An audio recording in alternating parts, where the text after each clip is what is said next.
A service of KIBMradio.com, the Internet's home for an all old-time radio.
Department of the London Police, we bring you the dramatic stories of the crimes recorded by the objects in Scotland Yard's Gallery of Death, the Black Museum.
Mother died when I was very little.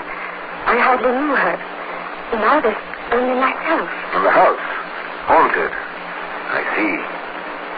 Does this ghost by any chance rattle chains? Yes. Oh, it's a horrible sound.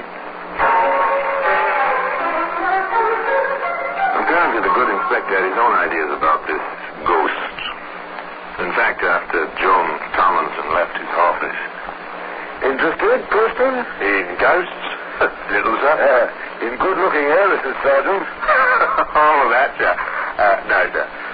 But it might be possible that someone else is, or in her property. Perhaps. Well, look into it, Preston. If we don't, the odds are the young lady will be back until we do. Let me have a report in the morning. The morning was 8 hours away. Sergeant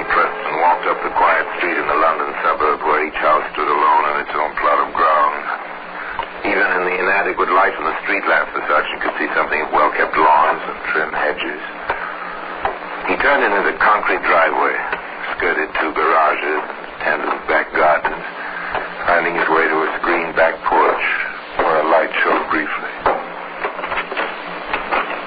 You came, Sergeant. Thank you for the light. My torch. I didn't want you to try the wrong house. This way. I thought we'd wait in the upstairs sitting room. Whatever you think best, miss. It's your ghost. Yes, isn't it? The stairs are this way. The sergeant felt rather than saw in the darkness that it was a large house. Seemed to be several rooms on the ground floor, and upstairs they passed 3 closed doors before they entered the sitting room, which apparently extended the full width of the building. That's the comfortable chair. It was Father's. Thank you, miss. A drink? No, thank you. I'll smoke if I may. Yes, of course.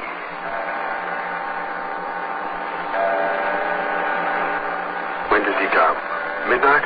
Any time after I've gone to bed. Usually around now. They waited. Nothing.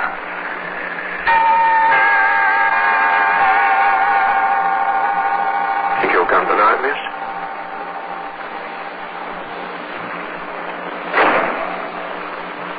What's that?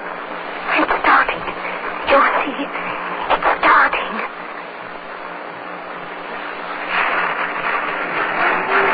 Inspector, we never leave her. Do you hear it, Sergeant? Do you? How can I help it, miss? Tony, can you hear me? It's just us. It sounds so like him. Tony, I can't rest. I can't. Not with you. Alone. Alone. In the house. Oh. It's human. It's got to be. Does it, Sergeant? Really? Does it have to be human? Ever been to a seance, Sergeant? Have you ever heard of the researches of Conan Doyle and dozens of others? No, do you believe me, Sergeant? There's something, miss. Well, who could sound like my father? Who? Who would call me Jamie? Oh, all right. I might as well have some lights now. It won't come back until tomorrow night. I see. Only once a night. Yes. But don't you want to search the house or anything? Well, Sergeant, don't you? If this thing is human, there ought to be some trace, Sergeant. Oughtn't there?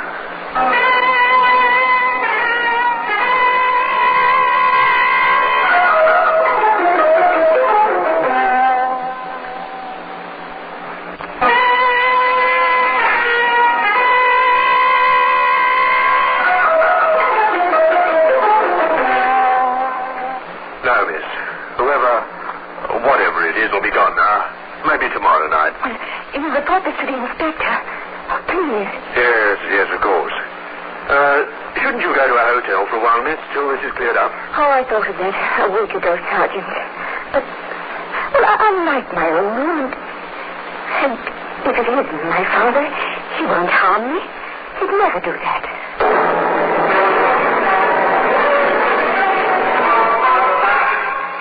You're very certain of that, aren't you, young lady?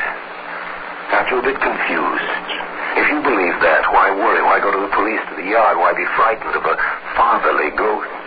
Well, the sergeant asked, I said. I know, but I wanted someone else to hear him. I was scared. Maybe I was imagining things. I'll be all right, Sergeant. I expect I'm safe in my own house. And so you send the sergeant on his way, the sergeant who ought to have searched the house. You take him down the back stairs and out the back door, Joan. You go upstairs, alone, to your own room, and start to undress. Talk to yourself, give yourself courage. Stop it, Joan, stop it. Stop it here. There's nothing to be afraid of. You're not going crazy. You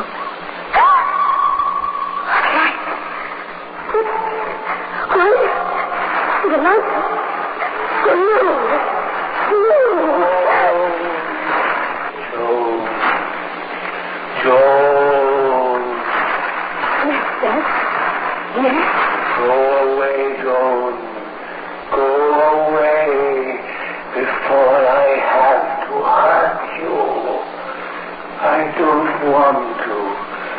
If I have to hurt you, leave the house. Go away quickly. Don't let me get you. Run! Run! Yes, run. Run, Joan, run.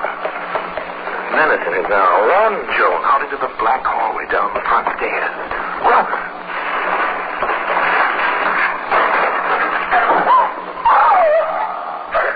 Help!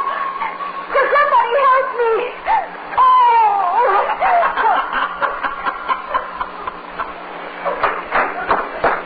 Miss Robinson. I waited about, miss. Thought he might come back, heard you scream. Now, see here, miss. You're going straight to hospital, and I'm going straight to the inspector. I don't like the looks of it, not a bit. Who would like the looks of it? Particularly if you didn't believe in ghosts, and of course Inspector Hall didn't believe in ghosts. Standing beside Joan in her room at the hospital, he was quite explicit. It's a mighty corporeal ghost, miss. How do you know, Inspector? Your twisted ankle. That was no accident. A stair tread was sawn through. I understand ghosts have difficulty with cross-cut saws. Miss Tomlinson, do you have any next of kin? That is, anyone who might benefit if anything happened to you? Only some second cousins. I haven't seen them in years. Do they live in London? Oh, I know. There was Larry Telk. He was in Manchester. I had a note after Father died. And Jerry Hennessy, he lives in Norwich. Yes, I think.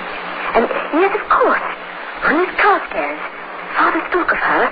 She's a school teacher. The oldest. A school in Bristol. But that's impossible, Inspector. None of them... None of them would want you out of the way. No, of course not. I see. Then, how do you account for this, Miss Tomlinson, Sergeant? Yes, sir. Here it is. But where did you... In the cellar of your house, under some burlap bags, right near the furnace, Miss Tomlinson. The furnace with its tin ducts to the registers in the room above. Many youngsters use these echoing ducts to imitate a ghost, or to overhear what was going on in another room. As I said before, Miss Tomlinson, this is a mighty corporeal ghost. He soars through stairs. He uses hot air ducts to amplify his voice. And he carries his own sound bits. I don't like this any more than Sergeant Preston does, miss. I don't like it at all. And today, that same chain can be seen in the museum.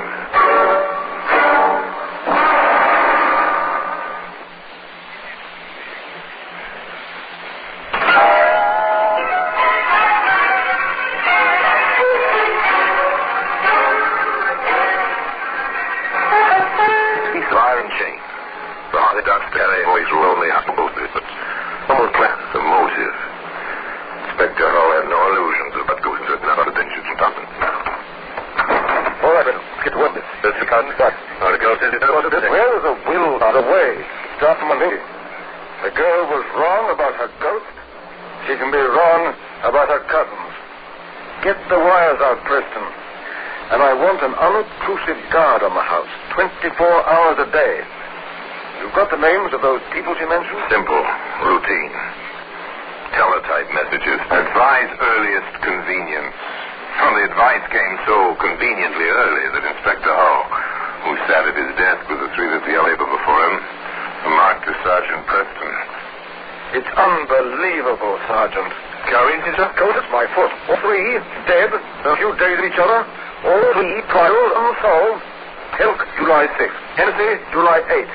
Carstairs, July 12th. Sergeant, under no circumstances is that girl to be permitted to leave the hospital.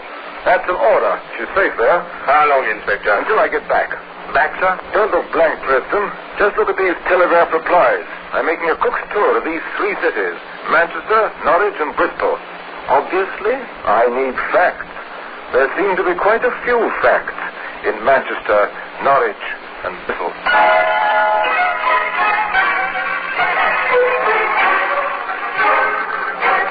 England is a very large sea of plain fast. In Manchester. I understand, Bardsey, that the Tilk case was in your hands. Aye, that's correct, sir. Well, how far left? No motive. Nothing. Just this man Tilk walking home alone on a July night toward 11. A dark street. A carving knife in his back. That's all. A night train to Norwich. Another police headquarters, another detective. Anxious to cooperate. Here it is, Inspector. All we have on the Hennessy case. Tell me about it, Wilson. Hit and run driver. I checked the scene myself. Hennessy was hit on the sidewalk. Looked as if some drunk had driven right up on the walk and crushed the man against the building wall.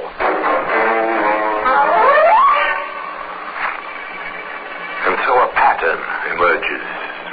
Two men die, quite unexpectedly, but in this case, no clues, no indication that there was purpose or motive, except that a third man died quite naturally in London, and his daughter was the victim of fright, and all those involved were related to each other, as the pattern images. Continued in Bristol. All right, Albert. What have you in the cocktail? I believe he was retired. Quite as usual. I didn't take some headache, I should like to. Unfortunately, I want to put straight in the bottle. I know it's kind of best. Nothing. Anything else? The Bent's on the bottle? No. He's put somewhere and into the bottle. I didn't see that. Our landlady said she had a visitor the day before, but dealing with it, foremost you all that sort of thing. Mind if I go to that landlady? No, not at all. The name is Ross. Help yourself. Quite a talker, that woman. Got away. It was a semi-detached villa with a vacancy sign on the door. Mrs. Ross was indeed quite a talker. Inspector Hull let her talk. At least 15 years. A wonderful woman, Inspector, sir. So many of our students come to see her even after she retired. The kind of teacher you don't find nowadays. I know exactly what you mean, ma'am. And she was so happy that day, what with her cousin being here the day before and all. Her cousin, Mrs. Ross? Yes, I remember it clearly. She called. She was going out for a bit of cake for tea, now that her cousin Michael Stroud had come to see her. A new name. Another cousin. One Michael Stroud. Carefully now, Inspector. Carefully. You don't happen to know where he was from now, do you, ma'am? Oh, from London. I have the address. Found an envelope in the waste paper basket while I was clearing out the poor thing's room. Did you tell this to the police? No, sir. They were so busy with their bustle and dusting everything for fingerprints, they said. Yes, of course. Now, Mrs. Ross, may I have that address, please? That is, if you still have it. A teletype message travels much faster than a train from Bristol to London. By the time the inspector reached his office, Sergeant Preston was waiting with the answer. We've been there, sir. Michael Stroud had a flat at the address, but he's moved and left no forwarding address. Oh, when did he move out? July 13, sir. The day after the Carstairs woman died. When the quarry is escaping, what do? Or at least you can do it. Close some of the gaps in the situation. Try to develop motive and opportunity. The inspector permitted Joan Tomlinson to leave the hospital and to proceed in his company to the office of the solicitor. Now, sit down, Joan. And to Inspector. Thank you, Mr. Thomas. Thank you. I gather something is amiss. Mr. Thomas, we have reason to believe that 3 people have died because of Miss Tomlinson's inheritance, and that her own life is in danger. Well, that's unbelievable, sir. It usually is. However, the 3 who are dead are all second cousins of Miss Tomlinson, her next of kin.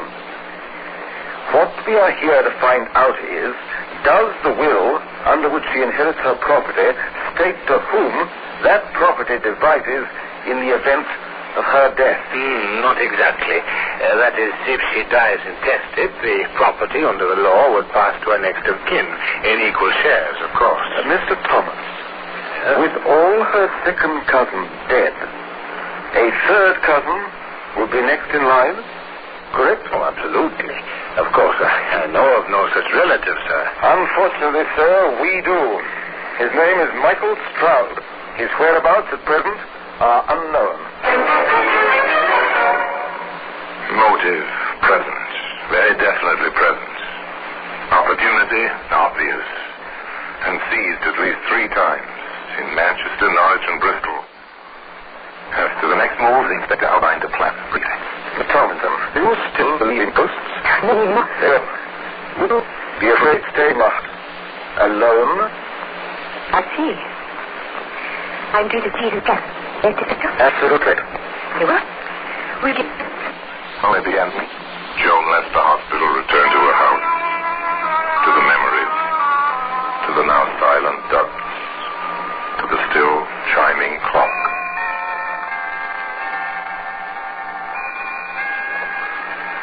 The first night was uneventful.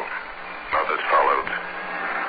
Bit by bit, Joan slipped back into her normal everyday routine, a girl in her home with a servant during the day, alone at night.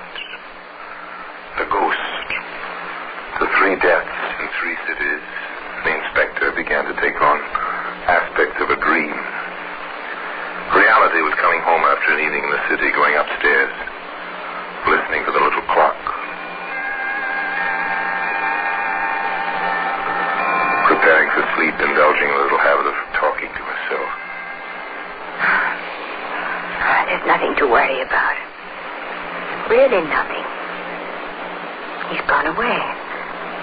Out of the country, maybe. Oh, forget Michael Stroud, Joni. Forget the whole thing. What's that? How are you, John? Feeling well? And safe? Get out. Whoever you are. That won't work, Jenny. You know I'm your cousin, Michael. Come to call. I never saw you before. In my life? I know, dear. And now that you have seen me, what else is there to live for?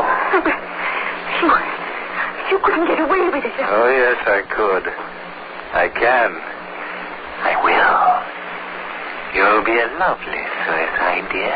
Carbon monoxide from the register from the furnace.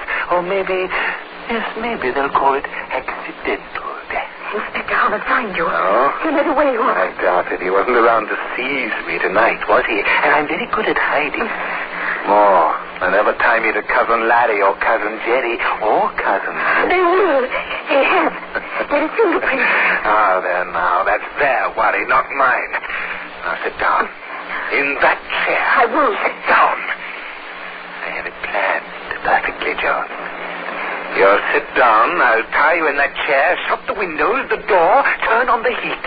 You'll be gagged, too. I forgot to mention that. You'll die. No. I'll come back, put you on the bed. No! Get away! You can't make me! I said sit down and shut up! Take him in charge, Sergeant. We have enough. A cat! We're throwing the bait, Sergeant. Look out!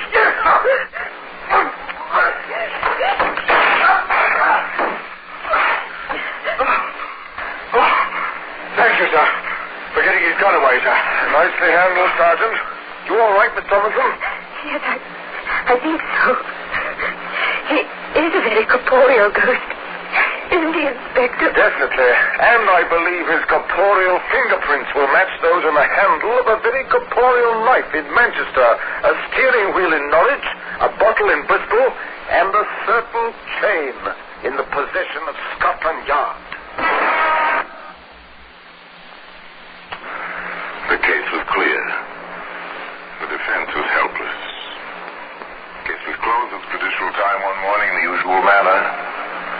And Michael Stroud at the hands of the Crown became forever an incorporeal ghost. And the chain remains in its usual place in Scotland Yard. And now until we meet next time, I tell you another story of the Black Museum. I remain as always obediently yours.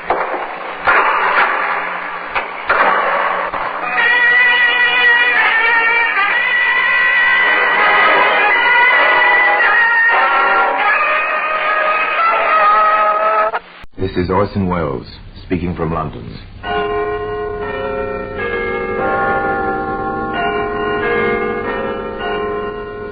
From the Black Museum, a repository of death. Here in the grim stone structure on the Thames which houses Scotland Yard is a warehouse of homicide. where everyday objects, a piece of carbon paper, a tin ashtray, a broken teacup, all are touched by murder.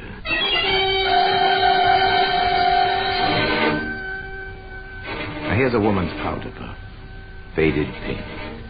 We'll open the glass case and take it out. There you are, sir. Perhaps Madame would like to take it. You draw back. The lace is pitiful and torn. Across the puff itself is an ugly stain. Once it was dark red, but its progress through the biological laboratory has left it bleached and pitted, where small areas have been teased out and examined under the microscope. This sample belongs to blood group 3. Are you sure? Wait. Group 1 is here as well. Blood groups 1 and 3. That means there were 2 victims. Yes, the faded pink powder puff was used to gag 2 victims before they were brutally murdered. That's why it can be seen today in the Black Museum.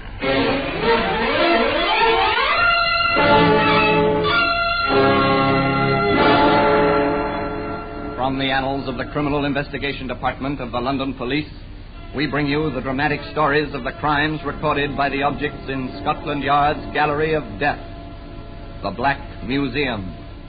In just a moment, you will hear The Black Museum, starring Orson Welles.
Now, The Black Museum, starring Orson Welles.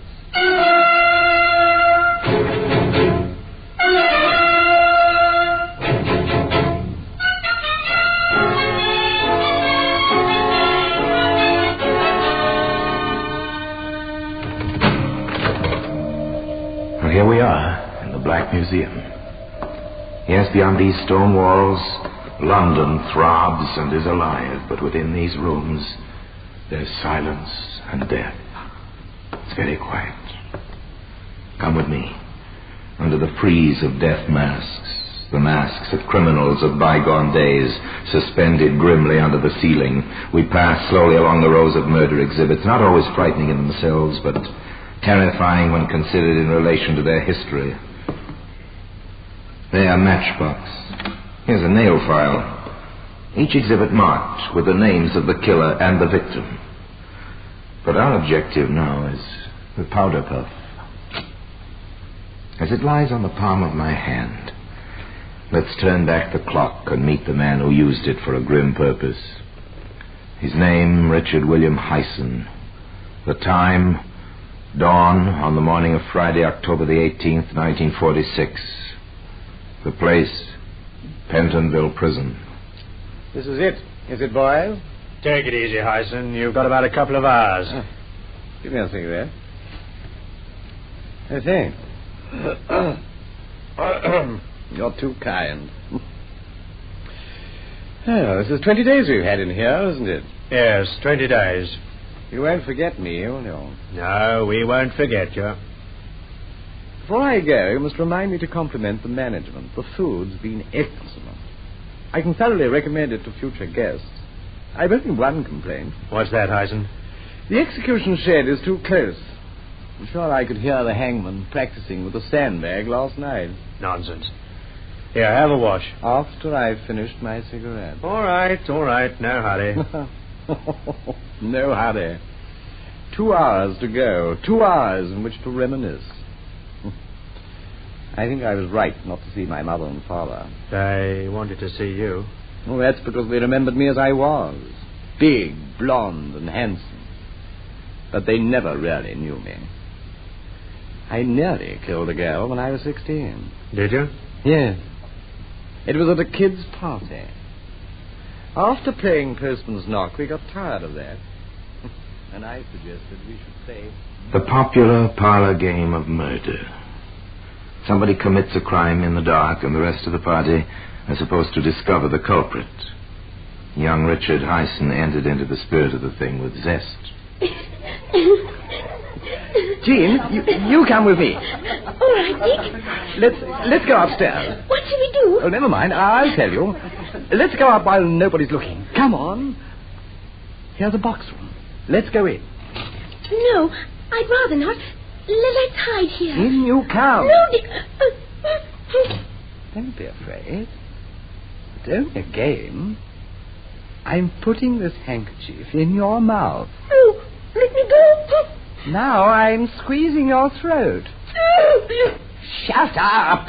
Jean, where are you? Oh, there you are. Why, Dick. But, Jean, what's happened? Oh, he killed her.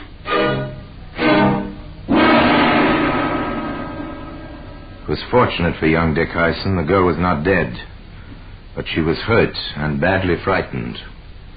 The warders in the death cell listened to Hyson's prelude to murder in silence, but perhaps their eyes betrayed their emotions.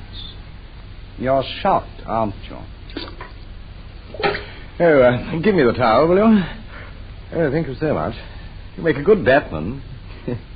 Have you been in the services? I was in the Navy. Oh, interesting. That was the only service I was never in. I began in the Air Force. Yeah, so I believe. Hey, I better start dressing now. I enlisted as a pilot. Fighter pilot. They gave me a commission, of course. Of course. Here's your tie. Yeah, thank you. I had only one complaint about the Air Force. Yeah? What was that? The pay. So I volunteered to take over the mess funds. Well, that helped. So did the uniform. You better put on a clean collar. Oh, I'm allowed a collar, am I? Oh. That uniform certainly pulled them in. Pulled who in? Well, who do you think? Remember the case of the Air Force girl found in the burnt-out car in Suffolk? So you were responsible for that, were you? How did it happen? Now you're interested. Listen, boys, come on, gather round. I'll tell you about it before it's too late. Richard Hyson could never bear to be anything but the center of attraction. He could never tolerate a disinterested audience. Even in his last hours, he had to hold his listeners. But how much of the truth he told will never be known. Nevertheless, a pretty girl of 21 had been found dead in a car close to the station where he'd been, looking after the mess funds 5 or 6 years previously. And he told his warders how he had stopped her on a lonely road while she was driving a staff car.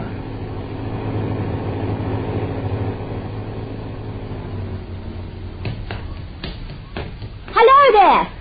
Want a lift? Oh, that's very nice of you. I'm going into Ipswich. Sure, so am I. Jump in.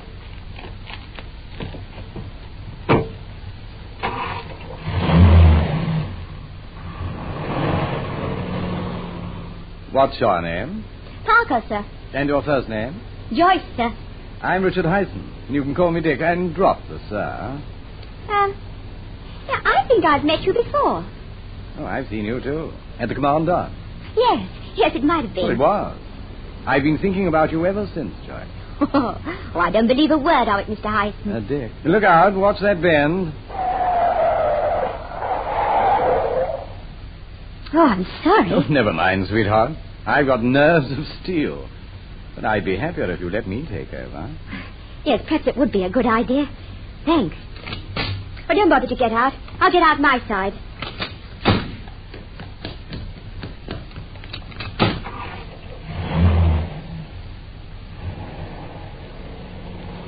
Well, I must say it is nice to be driven for a change. Good. What are your plans after you drop the car into workshop? As a matter of fact, I'm feeling rather good today.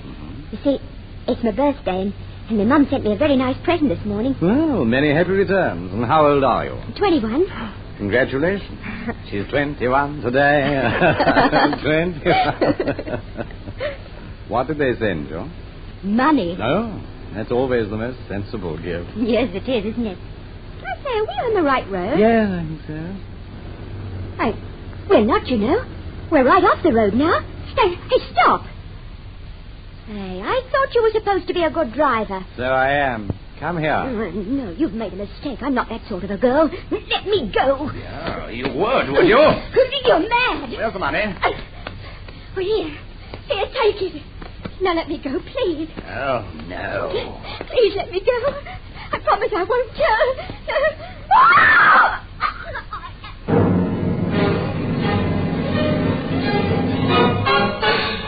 Hyson had no intention of giving his unfortunate victim the opportunity to tell. He had exceptionally large, powerful hands, his fingers being an inch across the joints. There is no doubt that poor Joyce Parker was helpless in his grip. And when it was all over, he put her behind the steering wheel, started the car, and set fire to it. When the flames had a hold, he jumped off the running board from where he'd been steering, and the blazing car, together with its pathetic little passenger, plunged on until it crashed over the edge of a gravel pit.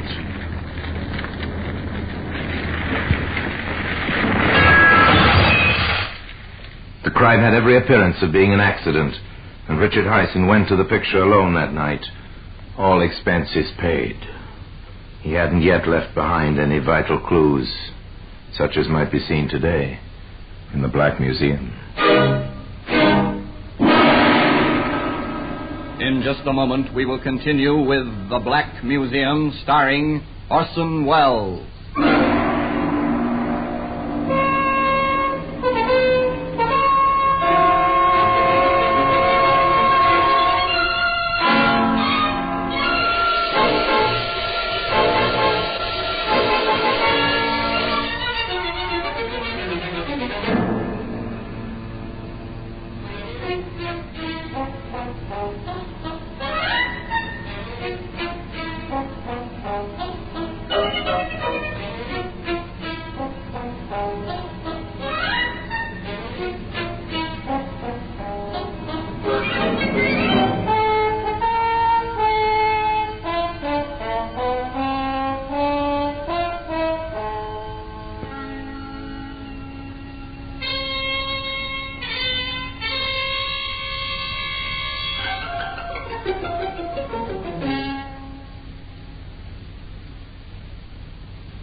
And now we continue with The Black Museum, starring Orson Welles.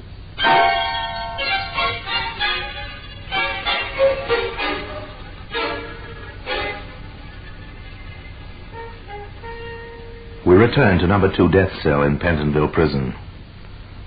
I was cashiered from the Air Force quite soon, and they found out about the mess accounts. So I joined the Army as Paul Colton. Yes, we know about that. I built up a new history for myself, and being a pretty useful type, I got a commission. That was in the early days of the war. Yes. I probably wouldn't have got a commission later on. They started going into too much detail. How long did you keep the Army commission? About a year. I lost it in the Middle East. It was really rather amusing.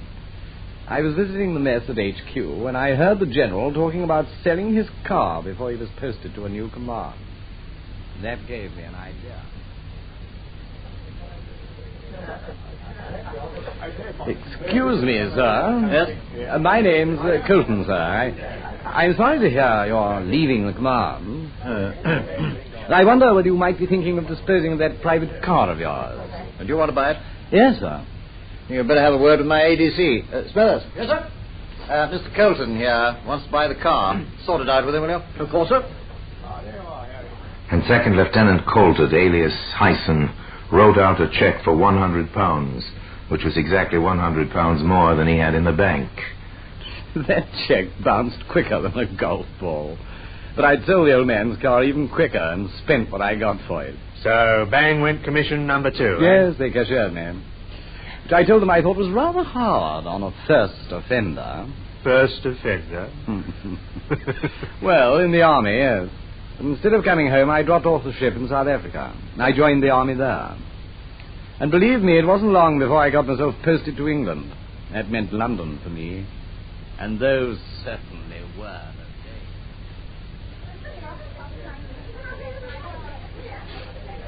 days. Don, I'd like you to meet Muriel. Donald Smithers, Muriel Gerson. Oh, hello there. And what are you drinking, Muriel? Scotch and water, thanks. Yeah, tough baby, eh? Well, good for you. Hi, Stuart. A very large scotch and a very little water for a pretty girl. You're quite a son of a gun. Believe me, ma'am, I've had to be. What are all those medals on your chest? Oh, Distinguished Service Order. And this one, I know. The Distinguished Flying Cross. Right, baby. I don't know these two. Oh, the Croix de Guerre. I got it flying with the Free French, and that's the OBE, Order of the British Empire. My, you're a hero. You must have a drink on me. Donald Smithers, alias Paul Colton, alias Richard Hyson, had made the first vital mistake, which was to lead him to the scaffold. Needless to say, he was not entitled to any of those decorations. And he had sewn the ribbon of the OBE in the wrong place on his tunic, and, although he was still a captain in the South African Air Force, he was wearing the uniform of a lieutenant colonel. These points were noticed by an observant officer in the Royal Air Force who passed the information on to the security police. A rapid checkup followed, and Hyson was court-martialed and cashiered for the third and last time. Now he lived on women. During one short period, he was engaged to be married to no fewer than 9, and each one financed him to a greater or lesser degree. And that took quite a bit of staff work, keeping them apart. But there was one I quite liked, Doreen Winson. You'd better get on with your breakfast. Yes, time flies. Doreen was a honey. Somehow I never managed to get her alone for any time. Pass the salt, will you? Thank you. I shouldn't have bought her that powder puff. You made a mistake there, Hyson. They all do. What do you mean, they? I'm unique. Remember that. The night I gave her the puff, we had a row. She wouldn't come back to the hotel with me, so I snatched back the powder puff while she was using it and walked out on her. So Doreen Winson was saved. I was pretty annoyed. I never did take to a brush off. So I hung around outside the club where I'd met Muriel Gerson, and I didn't have long to wait. Muriel? Who's that? Why, Donald Smithers. Hello, honey. Come and have a drink. Okay. Let's go up to the club. Well, I haven't any money till the morning. That's all right. I've got plenty. Have you? I don't believe it. Then look at this. A handbag opens, stuffed with notes. The fate of Muriel Gerton is sealed. Look, sweetheart, I'm not the type of man who takes money from a pretty girl. Not even from you. If you'll come back to my hotel, we can get all we want on my bill. So back to the hotel in South Kensington. And at the last moment, Hyson stopped abruptly, as if struck by a sudden idea. You have to go gently, honey. I just remembered. They won't serve drinks to visitors after hours. We'll have to go in the back way, where we won't be spotted. So in they went. Not into the hotel where Hyson was staying, but into another one where he had stayed some time previously. Hyson knew the geography of the place perfectly. He took his unsuspecting victim through the deserted trade entrance and up the servants' staircase to the first floor, where he found an unoccupied bedroom. Okay. In you come. Thanks. Donald, are you sure this is your room? Of course. Why? It looks so empty. No clothes, nothing on the dressing table. Well, I'm naturally a tidy person. Come and sit down. This with an invitation to a drink.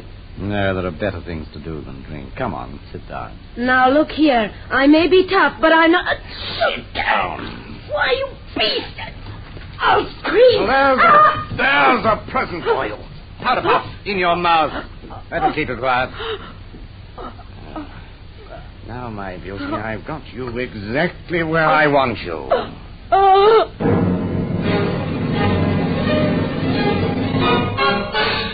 Again, those big, strong hands did their dreadful work. And when it was all over, Hyson removed the improv on his mouth, took her money, and returned unseen to his own hotel, where the chambermaid awoke him from a sound sleep at 8 o'clock the following morning. Morning, sir. Not a very cheerful one, I'm afraid. I'll pull back the curtains. Oh, it's pouring outside, and nasty and cold. Now drink your tea while it's hot. And here's your newspapers. Oh, the papers, yes. Oh, thanks. Thanks very much. Not at all.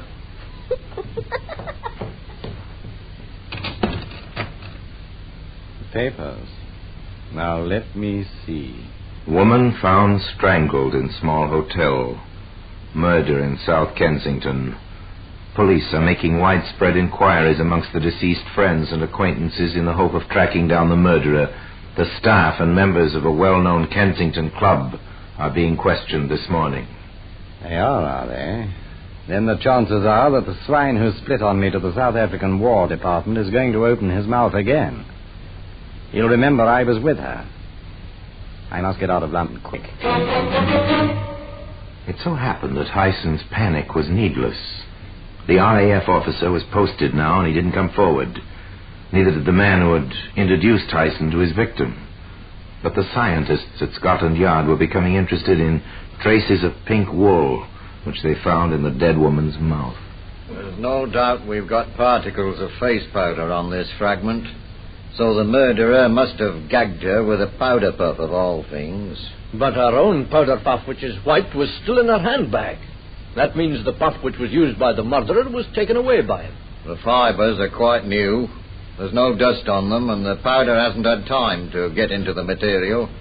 Well, there's a thread of lace here, too. We'd better let the superintendent know right away. Superintendent Brandruth of Scotland Yard was then faced with the tremendous task of trying to trace an unknown man who might have bought a pink powder puff with lace trimmings. The information and the request for assistance was published in newspapers throughout the country, and Hyson read about it in the seaside town of Eastbourne. For the first time in his life, Richard Hyson panicked. In a split second, he saw the net closing in. He reasoned that Doreen Wimpson, the girl he'd brought the powder puff for, would very soon tell the police. If he was caught, he must plead insanity. To establish insanity, he must commit another murder, and this time there must be no motive. So that night, in a deserted street on the outskirts of the town, he waited for an unknown victim. It was dark. The few houses were scattered well back from the road. For nearly an hour, nothing stirred, while murder waited to strike in the shadows. Go back, little girl, go back, go back. No, she must come on. He's waiting with those big, strong hands, tense and ready.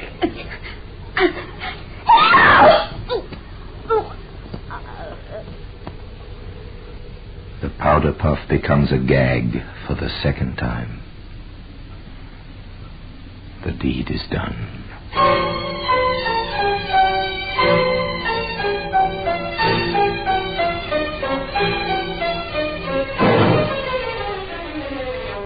I might have got away with a lot if Doreen Winston hadn't remembered the powder puff. She identified it, didn't she? Yes. I knew she'd get me. The chaplain's here, Hyson. Tell him to go to blazes. I'll be waiting for him. Got another cigarette? No, thanks. I was picked up by the police the next day. Even then, I nearly convinced them that they'd got the wrong man. They held me from 3 in the afternoon until 2 the next morning before I told them I was Richard Hyson and proud of it. But still, they couldn't really prove I'd killed the 2 women until they had my coat pocket examined in the laboratory. Then they found traces of face powder and little shreds from the puff in it. Tough, that. Tough, wasn't it, Padre, eh? Why, what are you looking so mournful about? I'm the one to worry.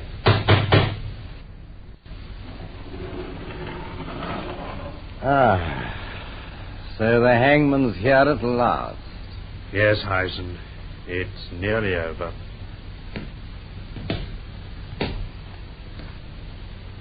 Well, if nobody's going to say anything, I will. Come on, boys, get the straps on and let's get going. And so Richard Hyson is led to his appointed place on the trapdoors of the scaffold, A white bag is slipped over his head. The rope lodges under his chin. And while the chaplain intones the service of the dead, the trapdoors open, and Hyson goes fluttering down into the dark cavity below. Justice has been achieved. And all because of the faded pink powder puff which can be seen now in the Black Museum. Orson Welles will be back with you in just a moment.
Now here in person is Orson Welles.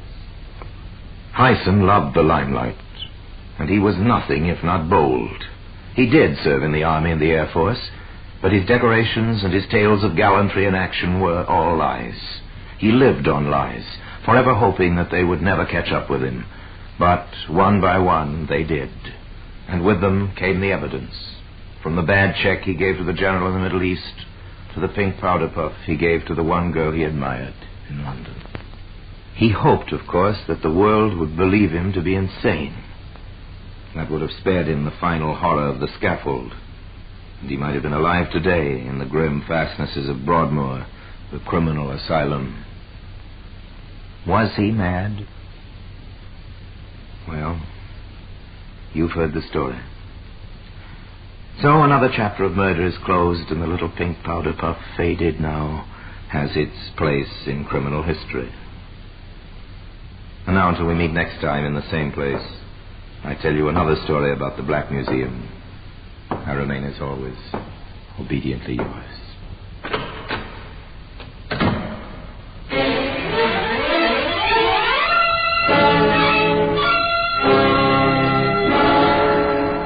The Black Museum, starring Orson Welles, is presented by arrangement with Metro-Goldwyn-Mayer Radio Attractions, with original music composed and conducted by Sidney Torch, produced by Harry Allen Towers.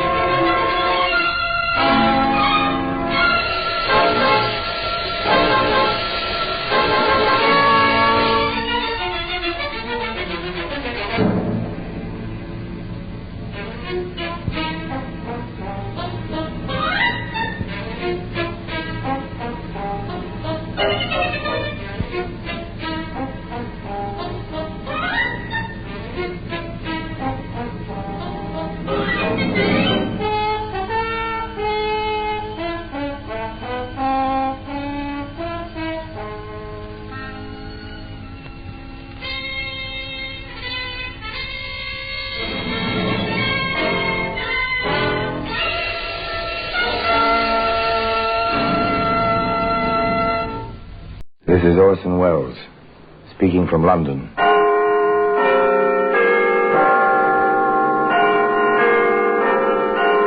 The Black Museum, a repository of death. Yes, here in the grim stone structure on the Thames which houses Scotland Yard is a warehouse of homicide, where everyday objects, a dictionary, a stenographer's notebook, a clothes hanger, all are touched by murder.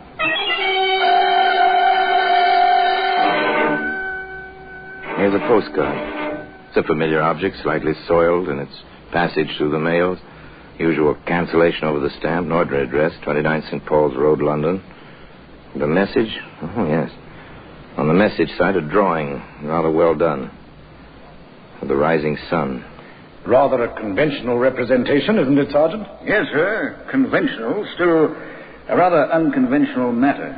Murder? Yes, it is unconventional. You know, Sergeant, I've often wondered why they hold so many executions at sunrise. Why they end lives at the beginning of the day. Anyway, that postcard today with the rising sun on it can be seen among the other exhibits in the Black Museum.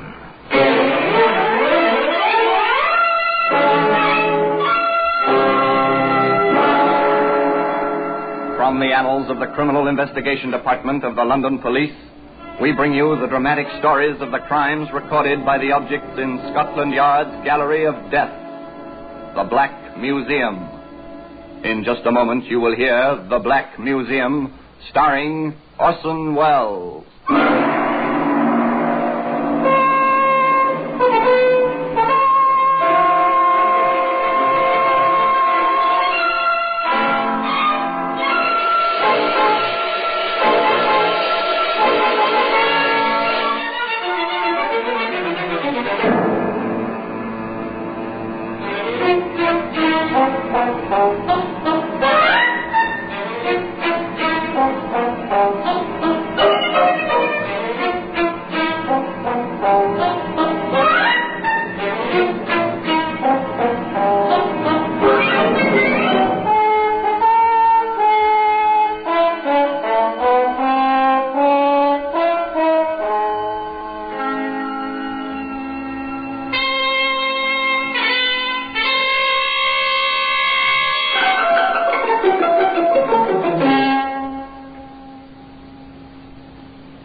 Now, The Black Museum, starring Orson Welles.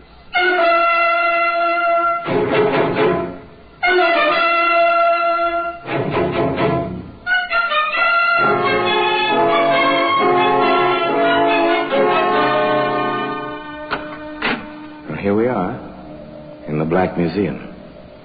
Scotland Yard's Museum of Murder. Yes, here lies death in a variety of forms, swift or slow, merciful or cruel. Death is here, laid out, remembered in detail, and perhaps waiting to strike again. Here's a typewriter. This is an incident of death. Yes? Worthy of the Black Museum, definitely. The criminal care, the vicious planning that went into its use, till the person who received the letters written on this machine, in desperation, took her own life. There's a child's toy, a tiny metal aeroplane. It's rusty in places. The propeller doesn't turn anymore, but there were fingerprints on this.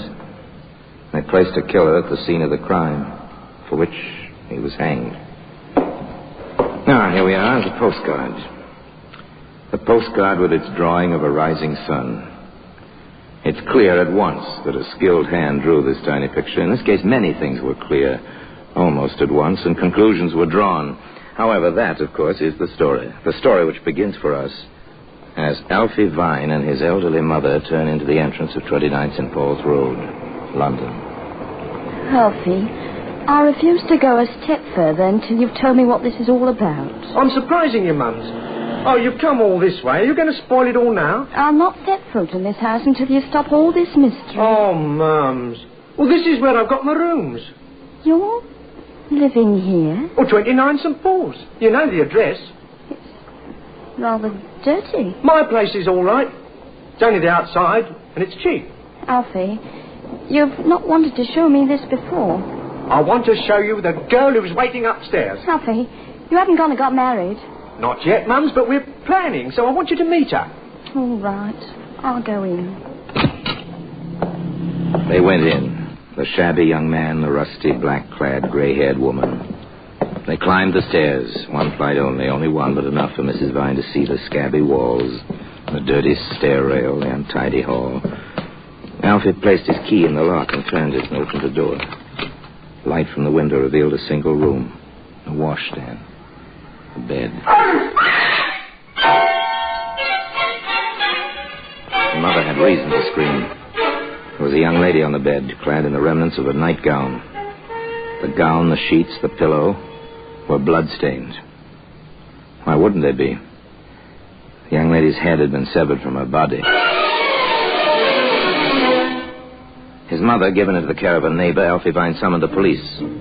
Shortly thereafter, he faced Inspector Wood and Sergeant Cross of the CID, Scotland Yard. It's obvious, Vine, that this Alice Cortland was, or should we say, more than a fiancée to you. We was married. I didn't want my mother to think we'd gone and done it without her knowing, so we planned to do it over again after Mum's met her. Yeah. Where were you last night, Vine? Working? Oh, you can check. I'm a postal clerk, night shift. Where? Charing Cross substation. Check that, Sergeant. Yes, sir, of course. You work nights a lot, Vine? It's a split schedule, Inspector. 2 or 3 times, sometimes more a week. You don't think I done Alice in, do you? We're not thinking anything yet. Not until we find out from the lab exactly when she died. Poor Alice. She didn't have much of a life. Nothing to depend on till she met me. What did she do at night while you were working? I never asked. We trusted each other, we did. I see. Sergeant, I want the neighborhood... The inspector was skeptical. You could hear it in his voice. The story was odd, to say the least.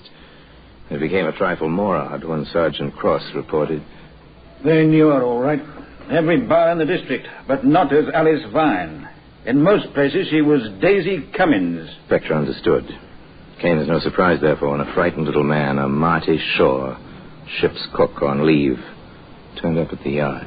Yes, sir. I knew Daisy, but I wasn't with her Wednesday night. No, sir, not then. When did you see her last? That was Tuesday night, Inspector. And before that? Monday, and Sunday too, sir. We had dates, Daisy and me, whenever I was ashore. Always had a few drinks together, at the Ork, at the Rising Sun, places like that along St. Paul's Road. Mm-hmm. But not Wednesday night? No, sir. Not the night she got herself killed. No, sir. Why not? Well, she had a date with somebody else, sir. Oh, how do you know? Well, I saw him, sir. In the Rising Sun. I saw him. Mm-hmm. Were you jealous? No, sir. I was with Daisy's friend Margie. Good looker, too. Can you describe the man Daisy was with? Well, I had a look at him. I believe I could. Well, could you pick him out of a group? Well, I might, sir. I'd try for you, Inspector. I'd really try. Apparently a step forward is about to be made in the case. The ship's cook gives his description. Not very big. Slim-like, too. Shabby, but in a genteel kind of way. About 30 years old. Always doodling-like with a pencil. Kind of fella can always pick up a check. A description. Not much to go on, but a start. Again, the canvassers covered the area. And now the various barmaids and tavern keepers remembered a man like that. Remembered seeing a man like that with Daisy, alias Alice, the girl who literally lost her head. However, there were no further traces of the man in question. Inspector Wood and Sergeant Cross went back to the bedroom in St. Paul's Road. All right, Sergeant. With a fine tooth comb. The whole room down to the baseboards. And behind them, if necessary. The detectives took the tawdry little room apart. The bed was dismantled, the window shades were unrolled, the washstand and its pipings were completely explored. The bureau was investigated, the drawers were pulled out, their contents tossed on the bed.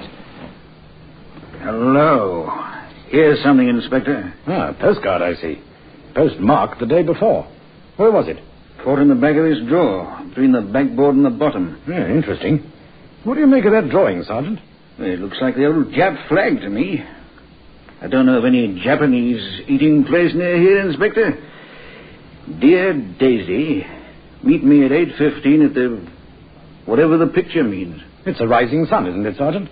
And there is a rising sun. Where that Shaw fellow saw her on Wednesday night. Rather well drawn, almost a skilled hand. An artist, maybe? Maybe. Possibly the killer as well. Right, back to work, Sergeant. There may be a few more little messages like this. They found 2 more, hidden in the recesses at the back of the bureau. And that was all. It's 1,000 to 1 shot, Sergeant, but we'll try publishing these in the papers. Someone may recognize the handwriting or the sketches. More likely, the sketches. And someone did.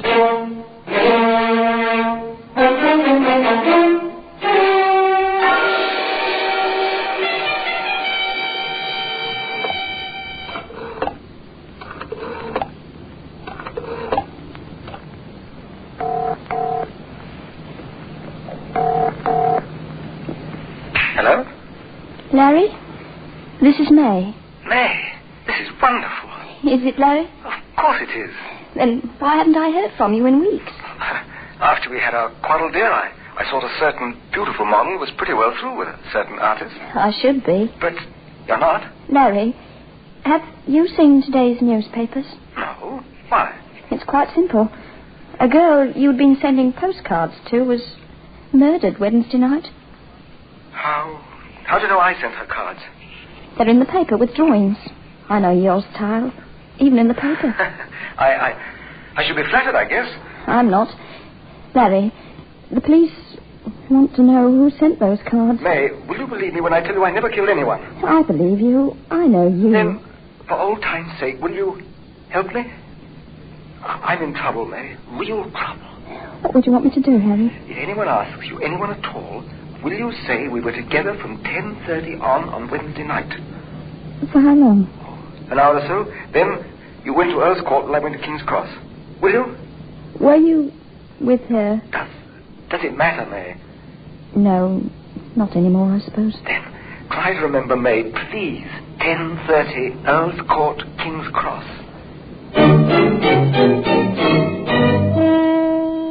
May Hester, artist model, once upon a time in love with an artist named Larry, and now asked to provide an alibi. In fact, asked to provide an alibi which might never be needed. May Hester lived with what she knew for a day or so, and then, half reluctantly, her feet and her conscience took her to an office in the old building on the Thames. I understand your position, Miss Hester. I'm grateful you came to see me. I don't believe he killed her, Inspector, but as long as you're looking for him, you won't be looking for the right person, will you? That's one way of saying it. Miss Hester. Yes, Inspector? I think you'd better give me his name. It's Larry Duncan. Mm-hmm. Do you know where he lives at present? May Hester knew. She gave Inspector Wood an address on London's western edge. She left the environs of Scotland Yard. So did Inspector Wood, in company with Sergeant Cross. Mr. Duncan? Yes, I'm Duncan. I'm Inspector Wood, CID. My credentials. This is Sergeant Cross. Will you come in, gentlemen? No, thank you. I'm afraid, Mr. Duncan, we have to ask you to come out with us.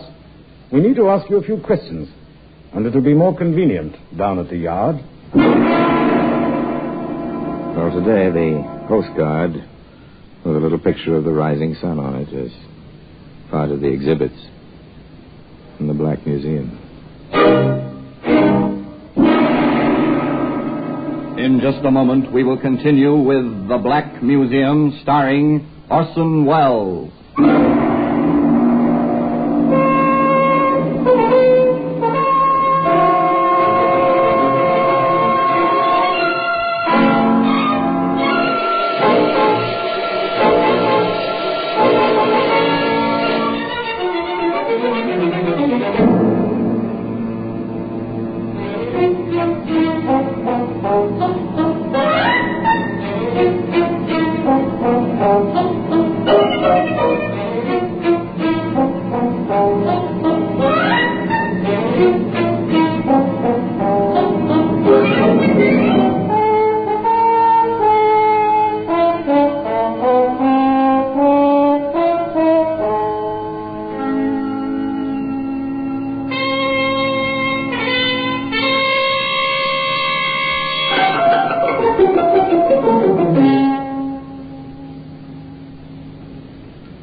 And now we continue with The Black Museum, starring Orson Welles.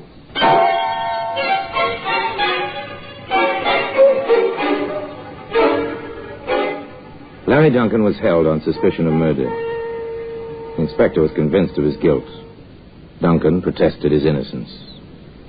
The family called in a famous defender, but despite the presence in the case of Sir John Cripps, Scotland Yard charged Larry Duncan with the murder of Alice Vine, alias Daisy Cummins, and preparations for the trial went forward. Sir John conferred with Larry.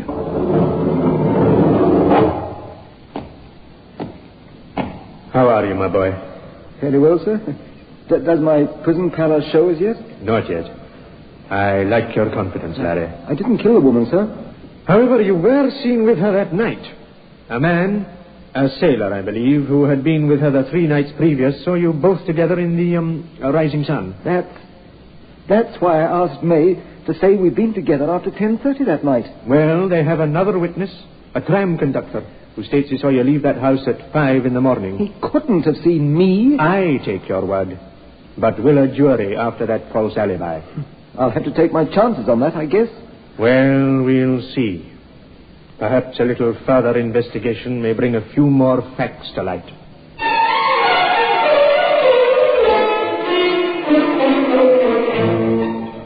Sir John Cripps proceeded toward a few more facts.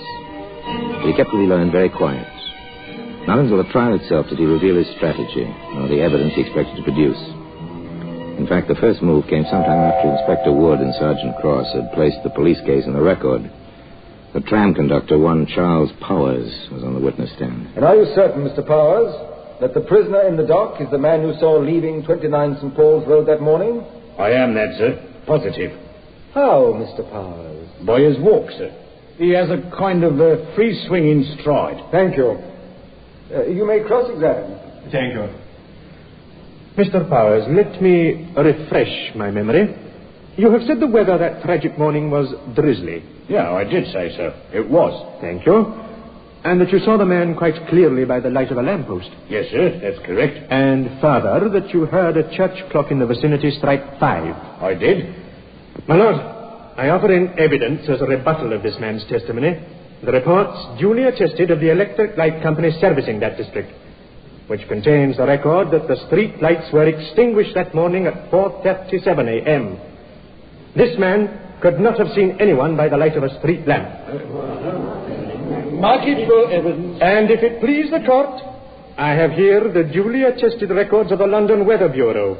Not one drop of rain fell anywhere in London that morning. Mark that for evidence. Thank you, my lord. A skilled lawyer in action is a fine thing to watch, isn't it? Here was a witness, an important witness, completely demolished. His facts called in question and his responsibility torn to pieces. The prosecution suffered from that, naturally. They attempted to regain their loss with Marty Shaw, the ship's cook. In conclusion, Mr. Shaw, you identified the prisoner as the man who was with the victim the night of the murder? I did, sir. Thank you. Your witness. Thank you. Mr. Shaw, were you frightened when you heard of Miss Cummins' death? No. Why should I be? Why shouldn't you have been? After all, Mr. Shaw, by your own testimony, you spent Sunday, Monday, and Tuesday evenings with Miss Cummins. She was killed on Wednesday. Why shouldn't you have been frightened? You mean because I was the next man to the prisoner? Next man to the murderer, perhaps. Not next man to the prisoner. Maybe I was. You realized, didn't you, that your position might turn out to be unpleasant? Yes, I guess I did. And you discussed the matter with another lady friend of the deceased? What if I did? Nothing. Nothing at all. Except perhaps that from this woman you obtained a detailed description of a certain friend of Miss Cummins, and from that description you picked out the prisoner at an identification parade? Well, Mr. Shaw, answer me. Speak up, Mr. Shaw. The judge and the jury want to hear your answer. So do I. Yes, sir. I did that. Thank you, Mr. Shaw. That is all.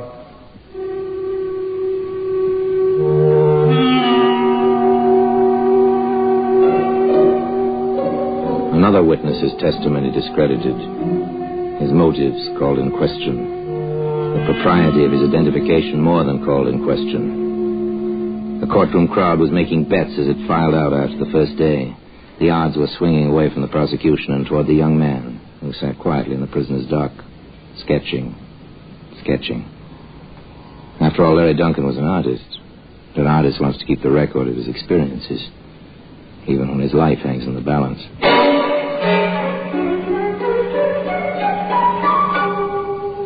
Next day, the prosecution called May Hester. Miss Hester, how did you learn of this crime?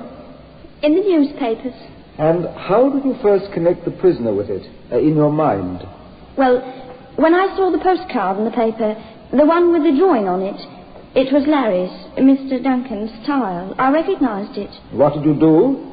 I called him on the phone. What happened? He asked me to give him an alibi. A false alibi? Yes. He wanted me to say that I'd been with him that night. And what did you do? I agreed. Then I thought it over and I went to the police. Very well, Miss Hester. Thank you. Cross-examine. Miss Hester, why did you go to the police? Well, I was afraid, I suppose. Had you been in love with Mr. Duncan?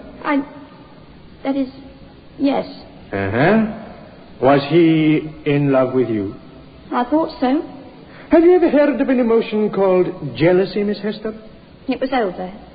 I had no reason to be jealous. I submit, Miss Hester, that when you thought it over, when you realized that Mr. Duncan had apparently gone to this woman after his protestations to you, that you were not afraid, that you were jealous enough to want revenge. That's not so. That's not true. You were afraid. Of what? That this man might try to murder you? No, of course not. Larry, Mr. Duncan wouldn't hurt a fly. Miss Hester, when Mr. Duncan asked you for the alibi, did you know the time of the murder? No. No, sir. When did you learn of it? Here, in the medical testimony. Did the question of the time of the death enter your mind when you went to the police? No, of course not. I ask you again, Miss Hester, can you say you were motivated only by fear and not by jealousy or revenge? Yes, I was only afraid. Afraid of what? I was afraid that, well, even if he hadn't done it, and I had to swear falsely, I might get into trouble myself. And you were willing to sacrifice the reputation, perhaps even the life of the man you loved, because you were afraid to get into trouble. Objection, my lord. Irrelevant, incompetent, and immaterial. I withdraw the question. That is all, Miss Hester. Thank you very much. Thereafter, the prosecution rested their case, or what was left of it. Sir John called Larry Duncan as his first witness for the defense. Testimony was short. I didn't kill her. I left her at the rising sun that night, around midnight. I didn't kill her. Nor could the Crown's prosecutor shake his statement. Next and last witness for the defense, one David Wallace, a ticket agent on a suburban railroad. Mr. Wallace, what is your address? 26 St. Paul's Road. What time did you leave your house the morning after this killing? My regular time, sir. 5 minutes to 5. Did you see anyone that morning? Yes, sir. A man going in the opposite direction. Only one man? Only one, sir. Are you conscious that you have a rather free-swinging stride? Oh, I do it on purpose, sir. It's good for you in the morning. With the permission of the court, I request a small demonstration. Proceed. Step down a moment, Mr. Wallace, please. Aye, sir. Now then, just turn up the collar of your coat. Thank you. Put on your hat, will you? Thank you. Now, will you walk, please, as you do in the mornings? Chest out, breathe deep and all. Please. Like this, sir. It was unmistakable, the free-swinging stride. It was established that there was a man on proper, decent business walking in St. Paul's Road at 5 that morning. The prosecution had no cross-examination for Mr. Wallace.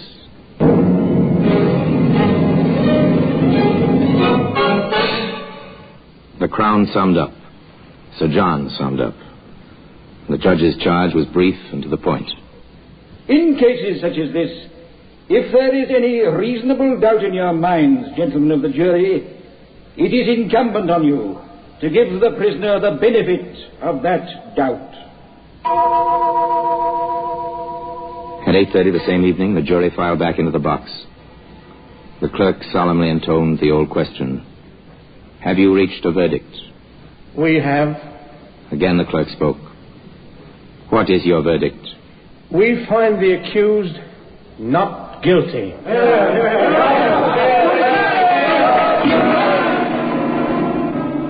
Orson Welles will be back with you in just a moment.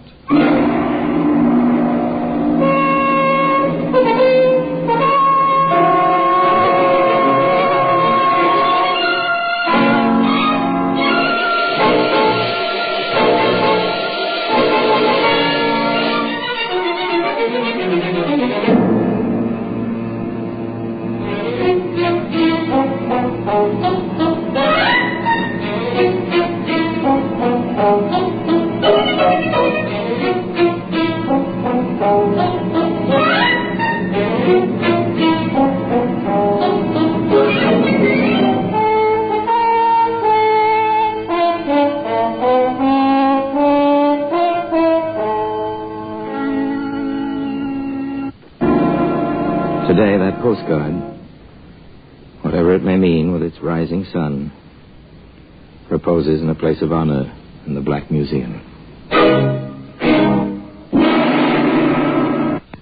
This is Orson Welles, speaking from London.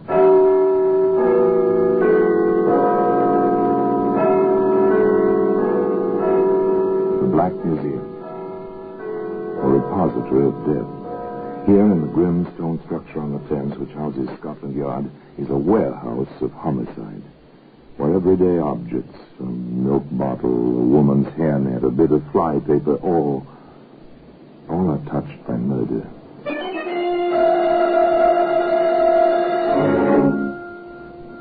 Here's a doctor's prescription. It's a familiar object. You don't think twice about it. You have a cold, a sore throat. The doctor comes, gives you a prescription, piece of paper with symbols scrawled on it. Here you are, nurse. I've used a different compound this time. Number 1778 in place of 2032. Does this sound stronger than what you've been getting? Yes, there's a bit more of the morphia in this prescription. Well, today that same piece of paper, that prescription, is in the Black Museum.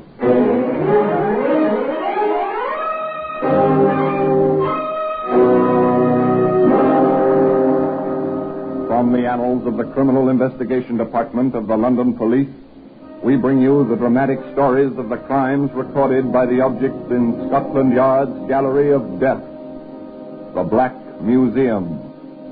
In just a moment, you will hear The Black Museum, starring Orson Welles.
Now, The Black Museum, starring Orson Welles.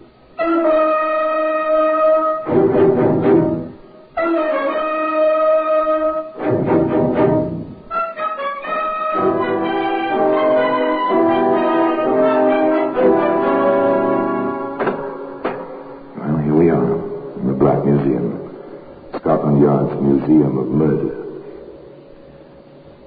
These objects all around represent the final distillation of that most final act of all, the taking of a human life by another human being. Here lies death. In serried, ordered ranks, the things of which death is made lie here, quiescent now that once so vile, so unavoidable, so inevitably complete. The stiletto, thing of cruel beauty, jewel scabbard. No blood sullied this stiletto blade ever, but this was the arrow, the pointing finger, which led to death by the hangman's rope. Yes, and here's the prescription, scrawled almost unintelligible, in a traditional corkscrew of the doctor's penmanship, and marked in the chemist's writing, filled. Ironic, but true. Almost as ironic as the beginning of the story, because the beginning is an errand of affection and kindly care. You see, John Begley was a nephew and cousin who did his best for his family. And so, if you don't mind, Miss Smith, I want to be certain that my aunt, she's well past 80, you see, and my cousin will have the best of care. I understand perfectly, Mr. Begley. I've been taking care of patients in my house now for almost 5 years. I can show you letters of reference, but I prefer it if you inspected my house first. That way... To May Smith, a routine call. A routine inspection. To John Begley, a matter of some importance, but apparently Mr. Begley was quite satisfied with what he saw. I must say, Miss Smith, you do well by your patients. I'm a nurse, sir, and I've dedicated myself to the proper care of the sick. Oh, to be congratulated. May I ask what the charges will be? Your aunt is, I take it, a hopeless invalid. And has been for a good many years. My cousin June has a progressive nervous disorder. Sometimes she's quite completely paralyzed. Then she has remissions. Oh, I see. Would it be multiple sclerosis? I think that's the name of it. In any case, she can care for her own needs to a great extent, except when she has these seizures. Would £15 per week for each of them be within their means, with board and so on included? Oh, yes, they have means. You see, my uncle, by marriage, that is, Mr. Dawson, he left them a comfortable income. No problems there. Everything perfectly respectable and not a thought of trouble in the mind of anyone concerned. Martha Dawson and her daughter June came to stay in the care of Nurse May Smith. Not a registered nursing home, you understand, but a nice place and a competent nurse in charge with a good doctor on call. All of which was borne out the afternoon some months later when John came to visit his aunt and his cousin. May is sweet. So considerate. Oh, it's May already, is it? Oh, why not, John? She's as good to me as June would be if she were able. I wish I were able, Mother. But you're not, poor dear. And May is a fine substitute. One of the family, eh? Yes, John. John? Yes, my dear? I'm not getting any younger. Here, now, none of that kind of talk. I mean it. I'm getting on. 55 is well into middle age. I've been thinking about my will, John. As your next of kin, I think you ought to discuss it with me. I'm serious, John. Listen to her, John. In all probability, I shall go first, and June will have everything her father left. All right, Aunt Martha. Go ahead, June. Well, I've been watching May, you see. She has practically nothing of her own, except this house and a rather precarious income from her patients. I've been thinking of making her a partial heir. But since you're the main one, John, I thought I'd ask you first. I'm doing all right, dear. No worry on that score. Only take my advice. Be sure before you leap. Money is a strange thing, you know. June listened to her cousin John. But what she thought he was advising, well, that was something else again. May, I'd like to talk with you. Of course, my dear. Go right ahead. I'm making my will over again. Now, that's fine talk. You and the will, whatever for? To make you my principal heir. June, really? You mustn't do anything of the kind. I'm sure your nice cousin won't like it a bit. Oh, I've discussed it with him. He doesn't mind in the least. In any case, people with their lives ahead of them mustn't think about dying. Then it's high time I began to think about it. June, dear, let me tell you something. You're going to live so long and pay me £15 a week for so many years that you won't have anything to leave anybody. That's not so. My income will take care of me as long as I live. And John certainly doesn't need the principal. You will. You see, May, I know about the real nursing home you've always wanted. And the cottages and house that are the basis of what Father left Mother and me will be just perfect for you. When the time comes. You stop this kind of talk, June Dawson. That's nurse's orders. I don't want to hear it. I simply refuse to listen to you. A word can be like a stone in a pool of water, the splash, the first ripple. And then wider and wider go the circles. The stone disappears, but it's there, lying at the bottom of the pool, even when the surface has become still again. This box of candy, Johnny sent it. Will you have some? Thank you, Mother. Now, what shall I have? Nougat or a cream? You've had 3 already. You know sweets aren't really good for you. June is right, Aunt Martha. Now, you let me have that box. I'm going to save you from temptation and keep the box in my office. And you may have a piece after dinner and one after luncheon each day. The way you boss me. You'd think you were twice my age instead of the other way round. You're a good person, May. You really are. Am I? Just because I do my job? Yes, the care was good. And the 3 women obviously were very fond of each other. But did you notice the phrase, save you from temptation? Would a psychologist call that a Freudian slip of some kind? I wonder now. And who was saving whom? And from what? Certainly Dr. Lewin, the attending physician, thought merely that people were being saved from pain, and with conscientious care. I've been in to see Mrs. Dawson, nurse. I'm glad. How do you find her, Doctor? She's failing rapidly. Oh, it's too bad.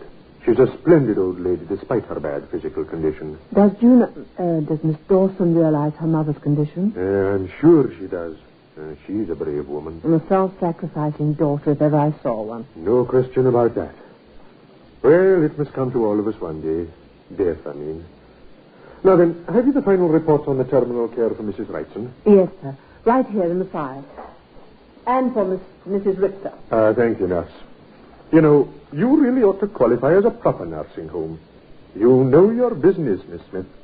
Thank you, Doctor. Well, regulations are strict and expensive to fulfill. Now, on these two cases, Doctor, you prescribed morphia towards the end, you remember? And you let me have a supply. I keep the dangerous drugs in here. And I have some of the tablets left. I'd like to return them, if I may. Very well. Dangerous drug, morphia. Just as well not to have it around, even under lock and key. A dangerous drug. Tempting. But there's another drug, or so it may be called at times, a temptation certainly. Seems to have the power to dull the perceptions and the consciences of people, much as morphia does at a time. This drug is money.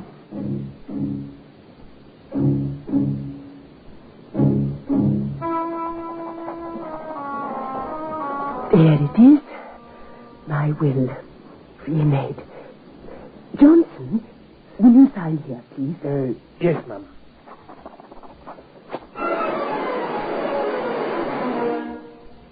The papers were signed, put away.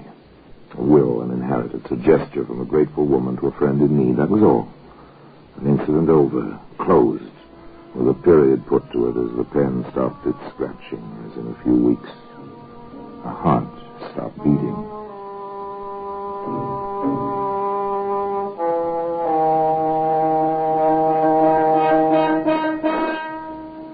At least she died without pain. In her sleep, Doctor.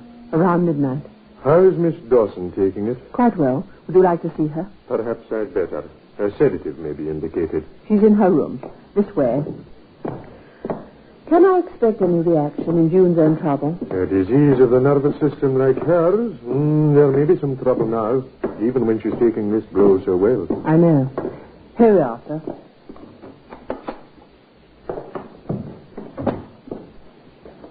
Ah, Miss Dawson. May I express my sympathy? Thank you, Doctor.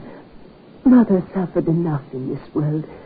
I pray she has peace in the next. I trust she will. Miss Smith is worried about you now. I do feel a bit upset.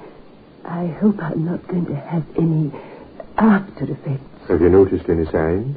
My legs feel so heavy. That's usually a sign. And my fingertips on my right hand, they seem to have lost the sense of touch. Well, you just let me prescribe a sedative, my dear. With some sleep, you'll be fine. Even when we expect something like this, it's still a shock. There we are, nurse. Thank you, Doctor. Now you lie down, June. As Doctor says, even when you expect something, it's still a shock.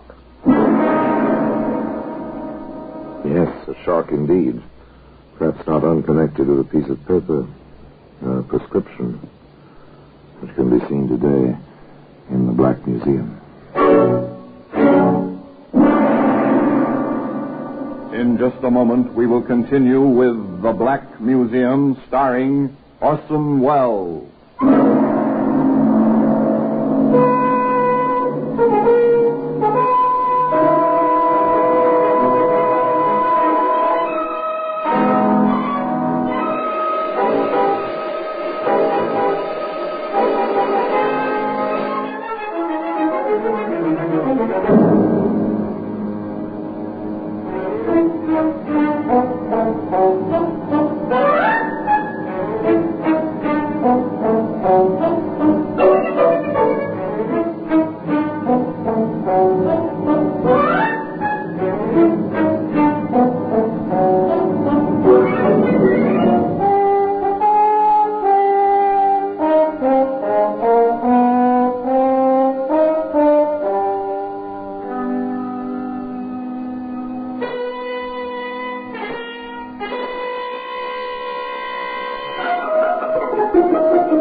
And now we continue with The Black Museum, starring Orson Welles.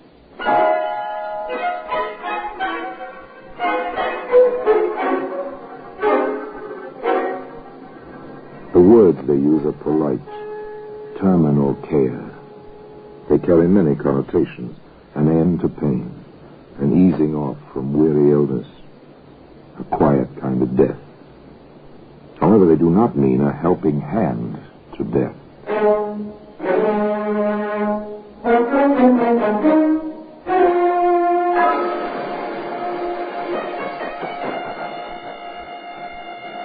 Doctor, poor Miss Dawson doesn't seem to be getting much relief from the sedative you gave her. I'm afraid the funeral and all the details have been too much for her. I've been expecting that. She's worse, then? Yes. Her right side is paralyzed. Doctor, June's become more than a patient.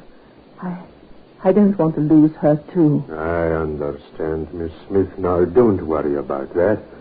Chances are Miss Dawson will live for quite a few years yet. Now, in the meantime... here you are, nurse. I've used a different compound this time. Number 1778 in place of 2032. Is this one stronger than what she's been getting? Yes, there's a bit more of the morphia in this prescription. Yes, let us ease the pain and relieve the suffering. This is a great career to comfort and aid the sick. One does many things to help a sufferer.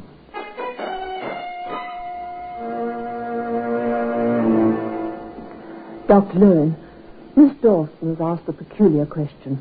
I don't like it. What is it? She wants to know how one can be cremated. Oh, she's thinking about that, is she? Well, she hates her body. I think she wants to feel it will be completely destroyed as soon as she is gone. Now, can't you get her mind off this? Well, I try. I've been spending as much time as I can with her, but she keeps coming back to that same question. I'll have to satisfy her, I'm afraid. Well, you tell her she can put the direction in her will if she has one, or she can leave a letter properly witnessed ordering disposal by cremation. Then, when she dies, whoever is left behind applies to the Registrar of Deaths for permission. The rest will be taken care of by a licensed mortician. Ugh. What thoughts on such a pleasant day? She seems so terribly depressed. What can I do, Doctor? Just do your best to keep her mind busy. June Dawson, depressed, half paralyzed, and facing several years of a kind of half-life. Not pleasant. No, definitely. Cousin John Begley was very upset about it. I don't like it, Miss Smith. June shows no improvement at all. I'm upset by it as much as anyone. Yes, I suppose you are. What do you mean by that, Mr. Begley, if I may ask? If she dies, no more £15 per week for you. I resent that, Mr. Begley. Yes, I suppose you should. Particularly since my cousin made that new will. Do you know its contents? She hasn't disclosed them to me, but I can guess. Do you know them? I can't say I do. Wise of my cousin to keep her will a secret, particularly since her estate will be worth at least £4,000, if not more. A large amount of money and a small lie. Interesting combination. Of course, one can hardly blame this. It's not Cousin John's business what's in that will if June doesn't care to tell him. In any case, other events impend which will have a bearing on the matter.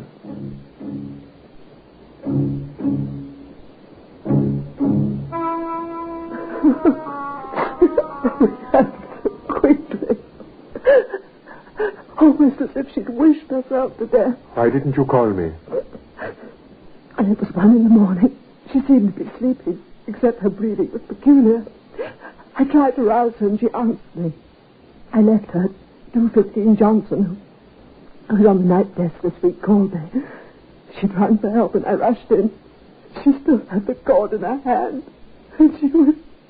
Well, it happens that way. Something gives up. This was a cerebral hemorrhage, as far as I can judge, without an autopsy. I'll state so on the death certificate. Very well, Doctor. Oh, I feel so ineffectual at the moment. You see, she was more than a patient. She was my friend. I understand. Now, you'll be all right in a day or so after the internment. Oh, Doctor, She wrote a letter, insisted on it, after I told her what you said. What I said? About the cremation. Oh, that. Oh, yes, I remember. Yes, very well. You'll need the form request if you like.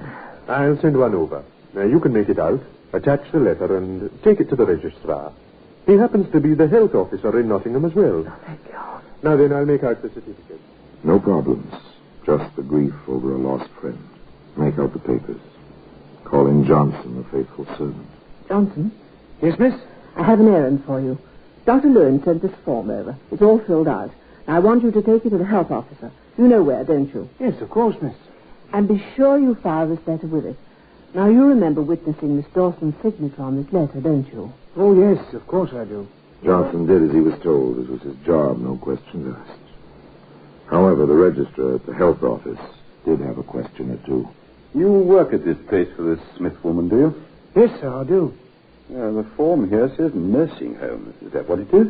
Oh, I suppose so, sir. Well, don't you know? Well, there's only a few patients, and it's Smith's own house. Oh, one of those, I see. I thought there was no registered nursing home at that address. I happen to be in charge of those records myself. She never called it a nursing home before, sir. She always wants one, of course. Talks about it a lot. Says it costs a lot of money. Yes, it does. Will it be all right for me to tell her to go ahead with things now, sir? No, not just yet. I'll want to get confirmation of this cremation request from a relative, too, if possible. I imagine the family will claim the body. We'll tell your employer we'll be in touch with her. Strange, isn't it? An ambition, a desire so near fulfillment. And Nurse Smith fills out an official form as if the ambition had already been fulfilled. 2 words. The wheels begin to turn. Nurse Smith has an unexpected caller. You wanted to see me, sir? Yes. My name is Liggett, Inspector Liggett, Scotland Yard. Sit down, please, Inspector. Thank you. What can I do for you, Inspector? Did you know there's been a post-mortem on Miss June Dawson? No, I didn't. Who gave permission? Next of kin, John Begley. Oh. You know him? He's been a visitor here. I see. The death certificate said cerebral hemorrhage. Dr. Lewin told me. Would you tell me the type of medication you gave the patient? I have the record book right here. Yes, here it is. Patient in pain in afternoon. Gave 2 tablets as prescribed by Dr. Lewin at 4 p.m. And here's the 8 p.m. entry. Usual dosage of sedative. What was in those tablets? Morphia. Dr. Lewin left them with me. 2 on September the 5th, 4 more on September the 12th. You'll find the entries in my drug book. And in the sedative? There was morphine in that, too. Dr. Lewin had prescribed an additional dose. He'd increased the compound. You seem to have all the facts.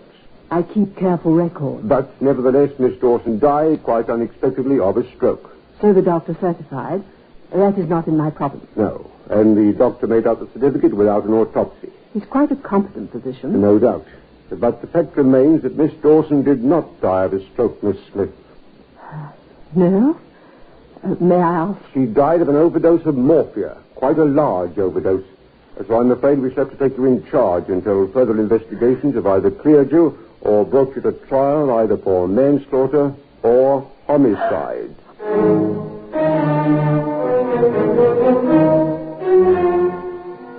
When death masquerades as mercy, when murder hides behind friendship, there's little sympathy for the accused. In this case, where one required to heal stood accused of killing, there was only anger. Nonetheless, justice was well ordered, and the evidence was made quite clear. First, the motive.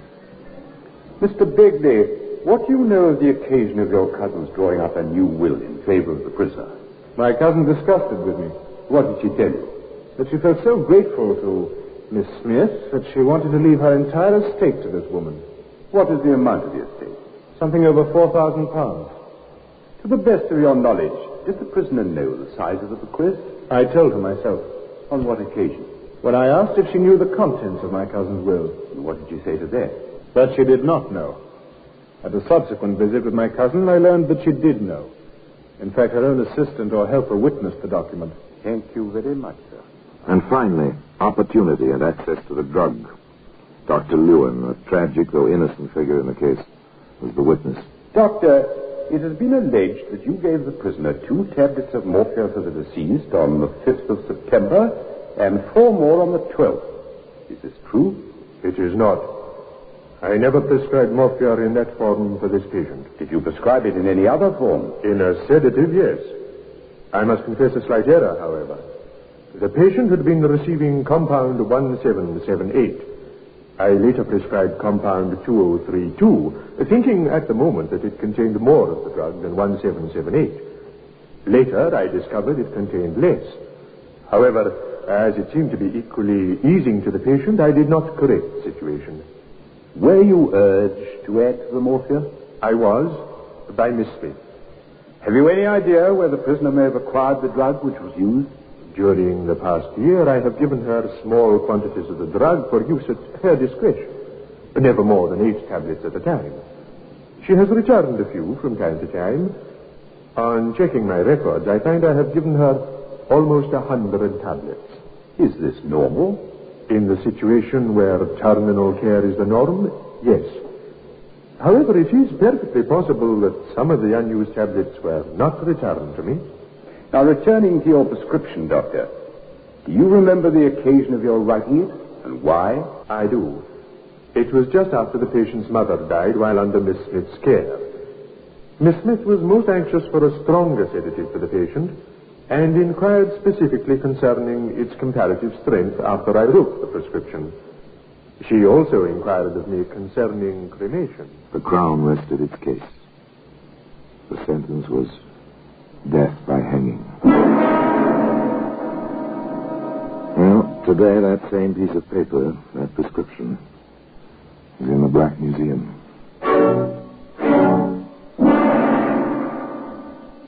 Speaking from London.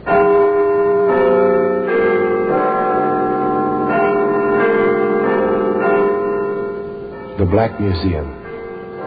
Here, in a grim stone structure on the Thames, which houses Scotland Yard, there's a warehouse of homicide. A very strange room where everyday objects, a woman's shoe, a tiny white box, a quilted robe, all are touched by murder.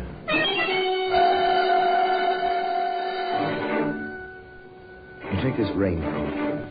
It's a familiar object, waterproof cloth, rayon lining, collar. You can turn up against stormy weather. Here in London, it's called a Macintosh. But you wouldn't wear this raincoat. Oh, isn't it, Inspector? The way it was tucked around that poor woman? And partially burned, as if someone had tried to destroy the evidence. Well, it is evidence, sir. But against whom? I'm not sure yet. But this raincoat, Sergeant, this raincoat will hang someone. You can depend on it. Today, that raincoat can be seen in a very special position in that very curious room in Scotland Yard, which is known as the Black Museum.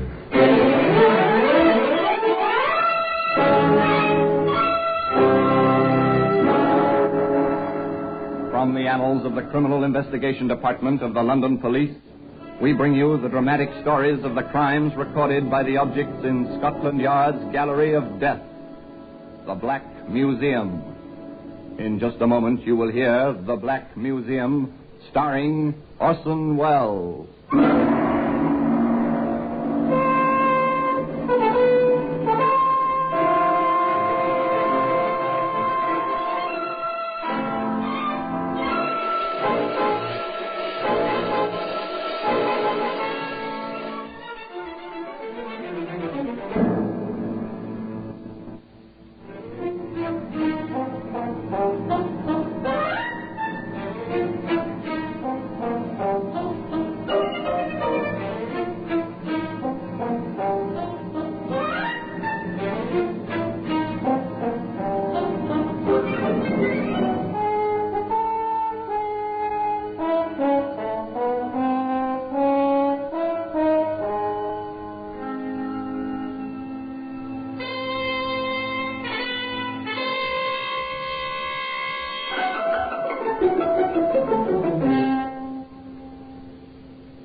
Now, The Black Museum, starring Orson Welles.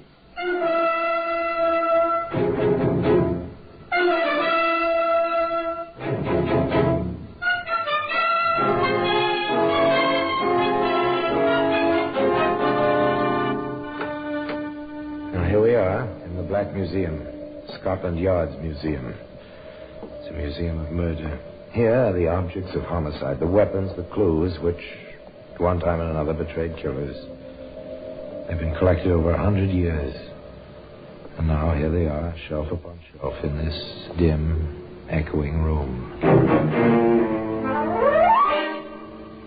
Here lies death, on these shelves, in these glass cases. Just for instance, in this case, simple mallets. Just the sort of thing a suburbanite might use in his garage or his shop working at wood carving on a quiet weekend. As a matter of fact, a suburbanite did use this mallet on a quiet weekend, but not for wood carving. The raincoat. There we are. Stained, charred, too, around the edges. There's nothing you'd like to handle for very long, but there's a story attached to it.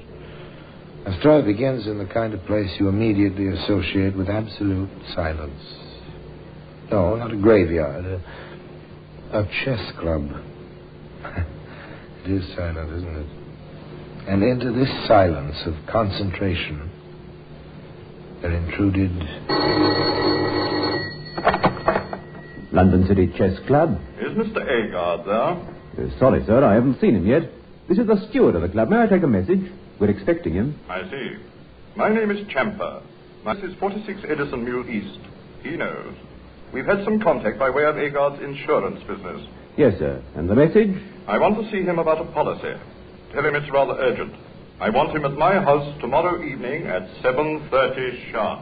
Very well, sir. I'll tell him as soon as he gets in. Mr. Agard, sorry to disturb you, sir. Just a moment, steward. There. Now, your move. Now, steward, a most important telephone message for you, sir. Came in about half an hour ago before you came in. Otherwise, I would never have disturbed you. From a Mr. Chamfer, sir. Chamfer.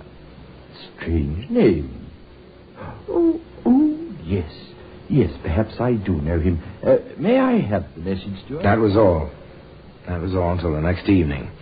A little bit after 7 o'clock on a streetcar, this quiet little insurance salesman, John Agard, said to the conductor of the streetcar, I beg your pardon. Does this car take me to Edison Mews East? I've never been out there before, you see. I'm not... Yes, you're all right, mister. Take you about 20 minutes from here. Oh, thank you very much. I'll call it out for you if you like. Oh, yes, thank you again. Thank you very much.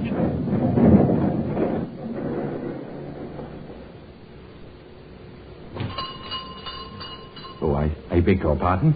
May I trouble you for the right time, please? It's 7:35. I am right for Edison Mews East, aren't I? That one block to the car line. Oh, thank you.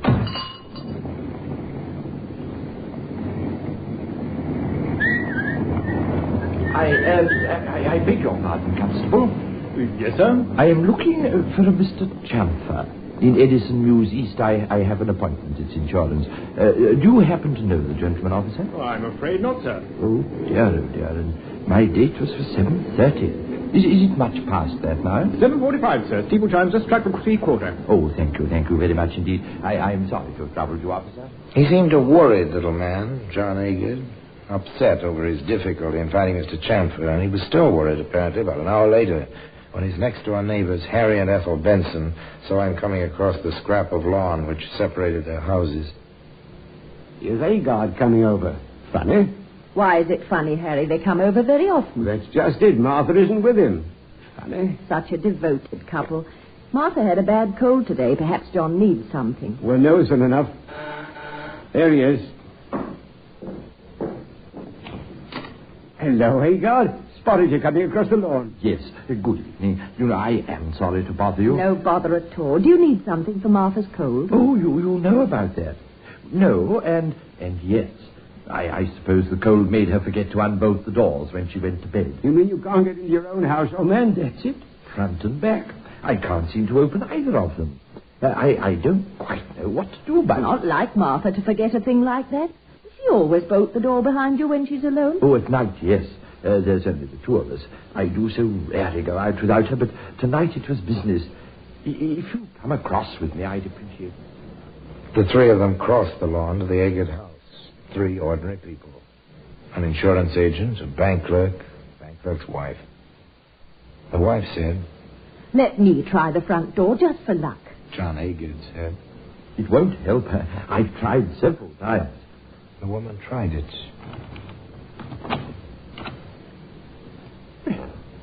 That's a bit strange. I could have sworn.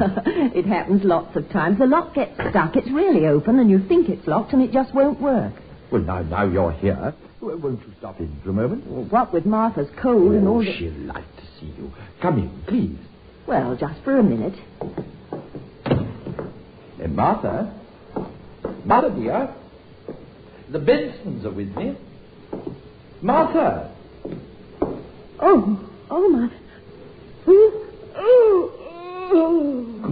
Lord.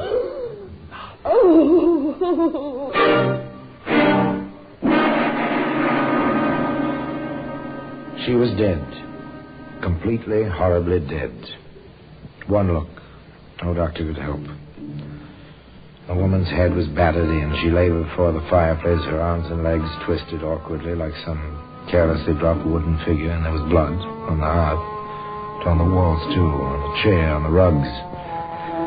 And tucked around the body, as you tuck a blanket around a child, was a raincoat. Let me go over this once more, Mr. Agard. Of course, Inspector, if you think it'll help. Details very often help. You say you left here just before 7, took a trolley to Edison Mews, but you couldn't find the address or the man who'd called you, even asked the constable on the beat. Then you returned home to what you found. That is correct, sir. And your wife was alive when you left her. Oh, of course. That was about 7:15. The boy who delivers milk says he saw her in the kitchen through the window about that time. The newsboy says he tossed the evening paper at the front door about 6:30, but saw no one. Can you corroborate any of those points? Oh, I took the paper with me at 7:15. Martha was alive when I left. Who could have done this, Inspector? Who? We'll find out. We usually do. May I see the cuffs of your trousers, Mr. Agard? The cuffs of my... Oh, yes? But whatever for? Thank you. No? No stains of any kind? But do you really think for 1 minute that I... We think nothing. Not yet. The raincoat, Mr. Agard, is it yours? And are there 2 worn spots at the buttonhole? There are. It's... mine. When did you see it last? It was hanging on its usual hook in the hall. I see. Thank you, Mr. Agard. That's about all for now. That's about all for now. But not nearly all. The experts were at work. Somewhere, somehow, the tiny thread which would lead to the heart of the tangle would be found. In a quiet office in Scotland Yard, Inspector Mason discussed the experts' reports with Sergeant Crandall. It couldn't have been robbery. Agard reports nothing missing. Agard reports a lot of things, including a mysterious telephone call that took him on a wild goose chase. During which he seems to take good care to leave a clear trail of his own movements. She was seen alive between 6:30 and 6:45. Agard was in the tobacco shop at 7:35. The girl who works there remembers him. He probably took good care she would. Beyond a doubt he did that. But he couldn't have battered her to death after 6:45, cleaned up, destroyed whatever he was wearing, and still be in that shop at 7:35. Or made that trolley car a few minutes after 7. Exactly. Which leaves us, Inspector? With the raincoat. It's odd, isn't it, Inspector? The way it was tucked around that poor woman. And partially burned, as if someone tried to destroy the evidence. Well, it is evidence, sir. But against whom? I'm not sure yet. But this raincoat, Sergeant... This raincoat will hang someone. You can depend on it.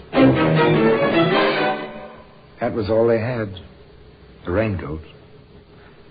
Inspector Mason thought about it. It was tucked around her just as if someone who loved her were taking care of her. There was a thread. It seemed the only thread. Where did it lead? Where could it lead? Where could any of it lead? John Agard, you're under arrest, and you'll be later charged with the murder of your wife, Martha. It is my duty to caution you that anything you may say...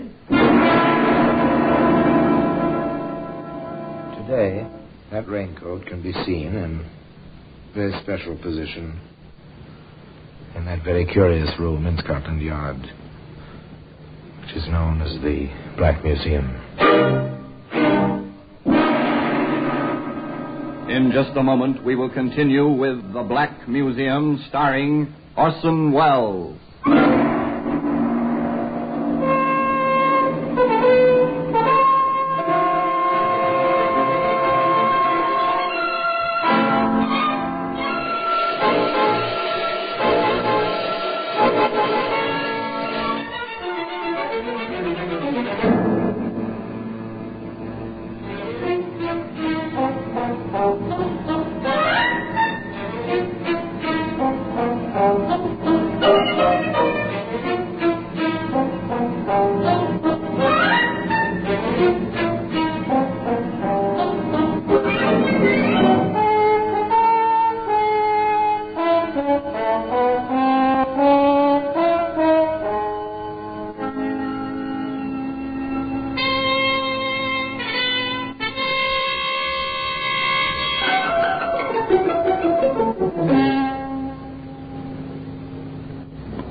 And now we continue with The Black Museum, starring Orson Welles.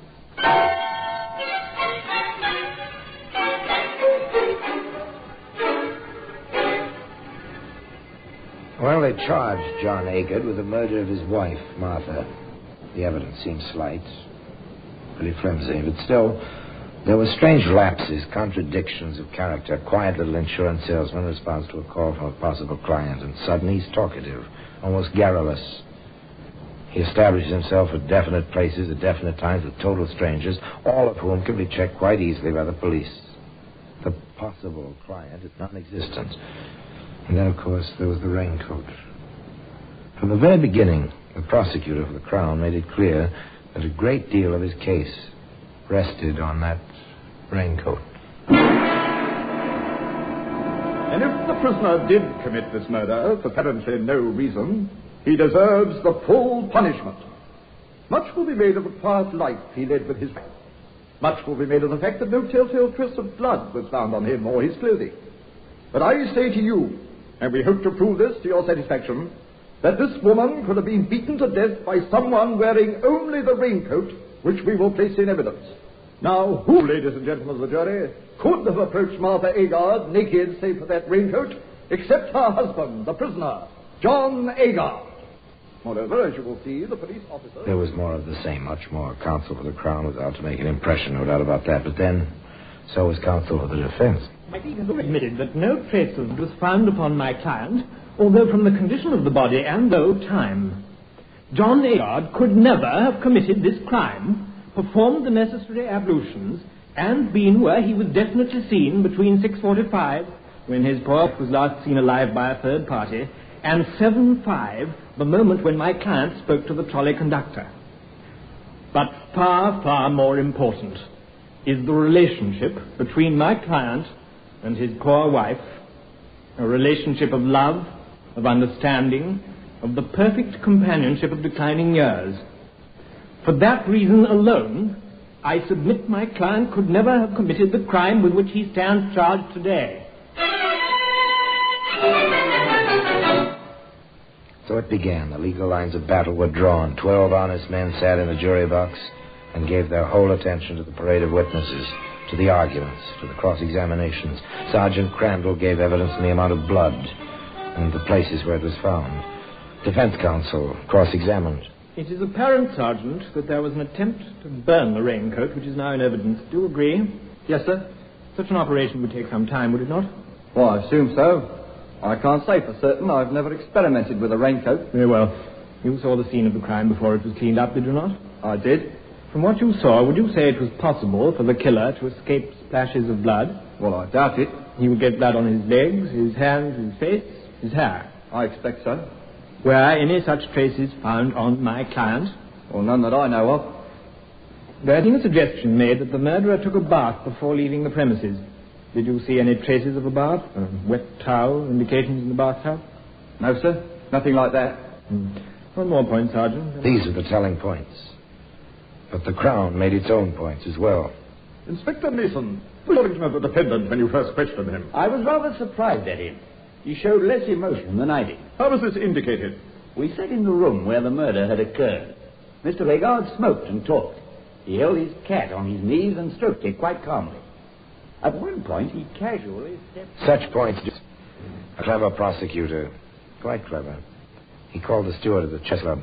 Was Mr. Agard in the club when the telephone call came from this mysterious Mr. Champa? No, sir. I looked particularly.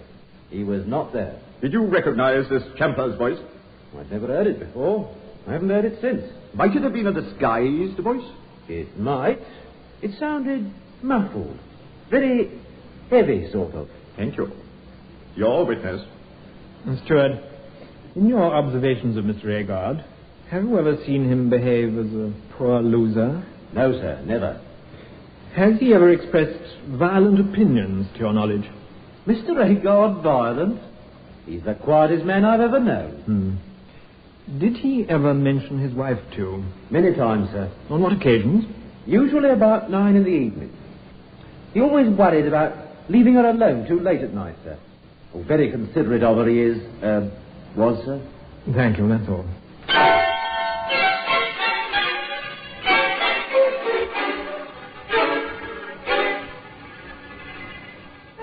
That was all they had. An elusive case. An impression, really, more than a case.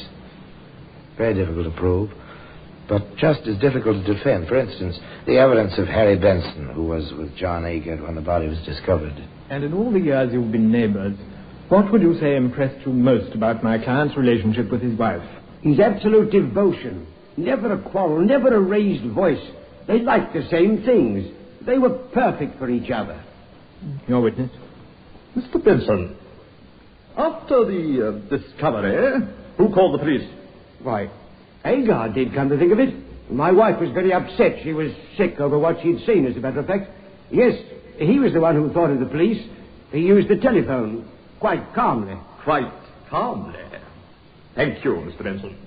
And naturally, the defense brought John Agard's immediate superior to the stand, the manager of the local branch of the insurance company Agard represented. This man's testimony was double-edged. On direct examination, he stated, "We have always had complete faith in Mr. Agard's integrity and character.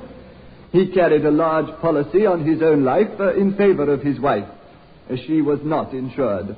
To the best of our knowledge, which is rather complete, Mr. Agard has never been in financial trouble in his life." On cross-examination, he explains, "Yes, I live near Edison Mews East. Mr. Agard has been to my house many times. He knows the way very well. I cannot imagine why he asked for directions. I was at the cinema that evening. My neighbor recognized Mr. Agard when he came to the door of my house. Unfortunately, I was not at home." When John Agard's turn came to take the witness stand, there was little left for him to say. I did not kill her. I had no reason to. I loved her. Opposing counsel summed up. The judge made his charge to the jury. Again and again, you have heard the importance of the time element in this case. Could this man, or any man, have committed this crime, removed all traces of it from his person, dressed and been at a trolley car line 20 minutes from his house, in the time between the moment the milk boy saw the victim alive and the moment the conductor saw the defendant on the trolley car? More, there is no evidence to connect the defendant directly with the crime. The case is entirely circumstantial. No motive has been established. I could only... They listened. The 12 honest men in the jury box. They retired and they debated. What went on in that jury room is sealed in silence under the honored tradition of the law. Anyway, 40 minutes elapsed. Then the jury re-entered the courtroom. The clerk asked the usual question. "Are you agreed upon a verdict?" "We are." Do you find the prisoner guilty or not guilty? Guilty. Prisoner at the bar, have you anything to say why you should not die according to the law? I am not guilty. I have nothing else to say.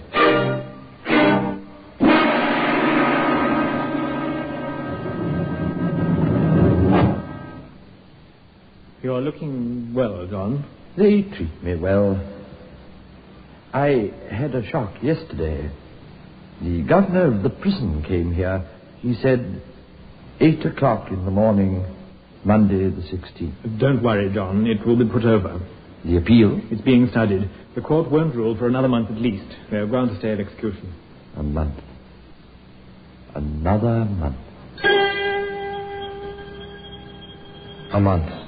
An extra week after that. Time went on endlessly, it seemed, to John Agard, waiting in his cell in Walton Prison. And at long last, they gave him his own clothes and took him before 3 judges of the Court of the Criminal Appeal. Handcuffed, he stood there between the bailiff and his own counsel. The voice of the judge seemed very far away. There is indeed reasonable doubt in this case. We believe there is eminent difficulty and doubt. The case against the appellant was not proved with the certainty necessary to a verdict of guilty.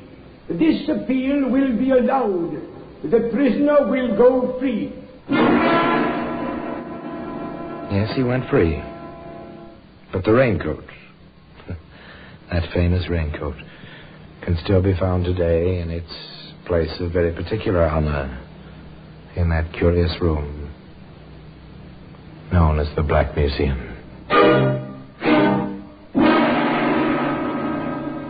Orson Welles will be back with you in just a moment.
Now here in person is Orson Welles. So, Inspector Mason was wrong, wasn't he? The raincoat didn't hang anybody after all. John Agard went free, and for the first time in the history of English law, a conviction for murder was set aside for reasonable doubt. Now, what happened to John Agard? He lived out his life. Just 2 years after his release, he died. Some say of loneliness in Liverpool, a broken, weary old man. I've seen his grave in Liverpool. And I've seen the raincoat. That famous, enigmatic raincoat. In its place of particular honor. In that strange room in Scotland Yard. Known as the Black Museum. Now, till we meet again in the same place for another story of the same kind, I remain, as always, obediently yours.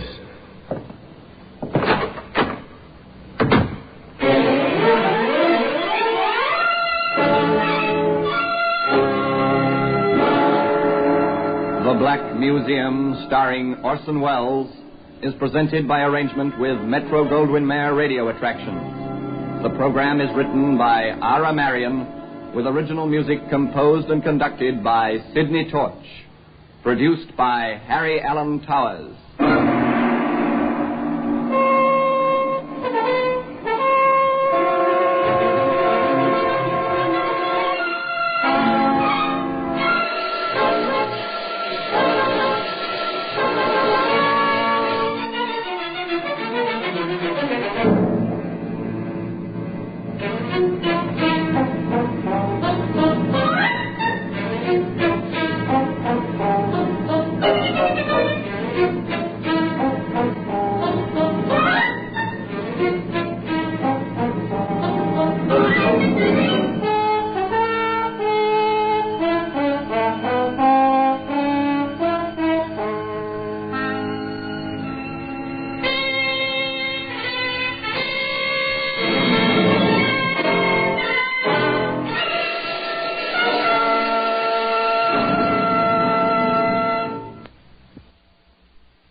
Orson Welles, speaking from London.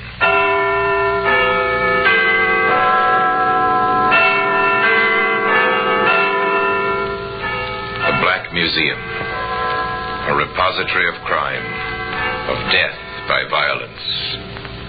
Here in the bleak stone structure which is Scotland Yard, there is a warehouse of souvenirs, where ordinary objects, a briar-root pipe, a dingy white glove, a lump of twisted sealing wax, all have a history of murder.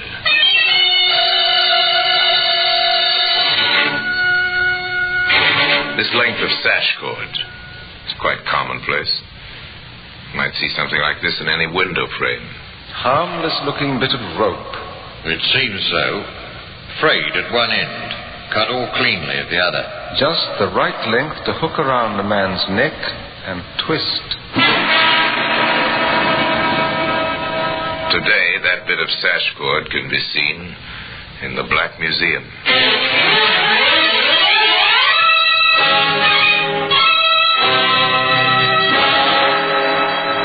From the annals of the Criminal Investigation Department of the London Police, we bring you the dramatic stories of the crimes recorded by the objects in Scotland Yard's Gallery of Death, the Black Museum.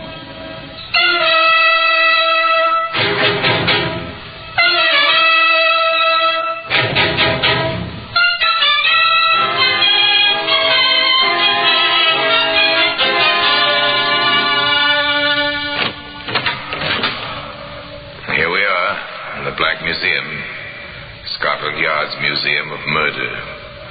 Outside these walls of blackened brick and slate is London, where since daybreak the river has borne an endless burden of traffic. On fog-shrouded bridges and in narrow streets, tens of thousands of pedestrians have jostled one another, all very much alive.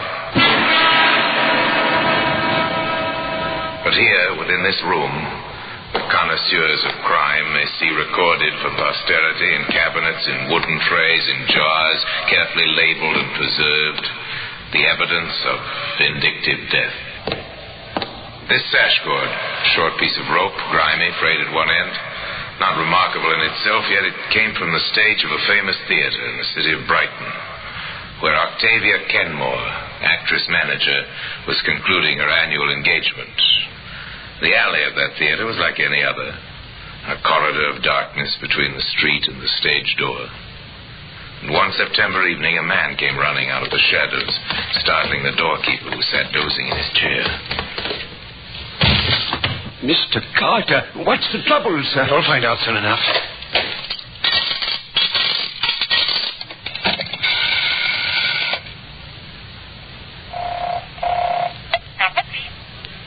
Operator, St. Carter here, Mercury Theatre.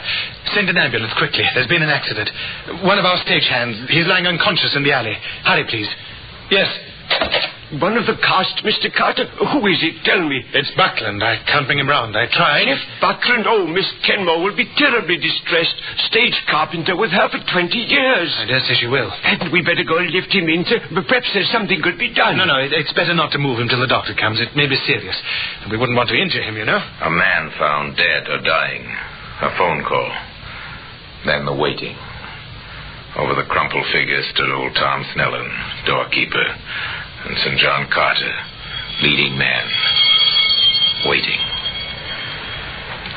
Waiting until an ambulance drew up and an intern came to kneel beside Jeff Buckland.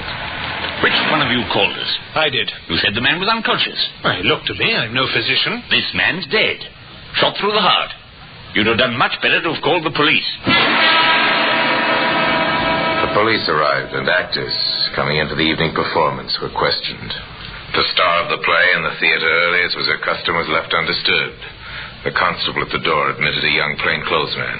Inspector Mitchell? Yes, Jordan? One of the men found this, sir. Hidden under some rubbish in the alley. .32 caliber. Thank you. Oh, Mr. Ellis. Attention now focused on David Ellis, stage manager in Miss Kenmore's troupe. Ever seen this pistol, Mr. Ellis? Why, yes, it's the one we used in the play. I keep it in my desk.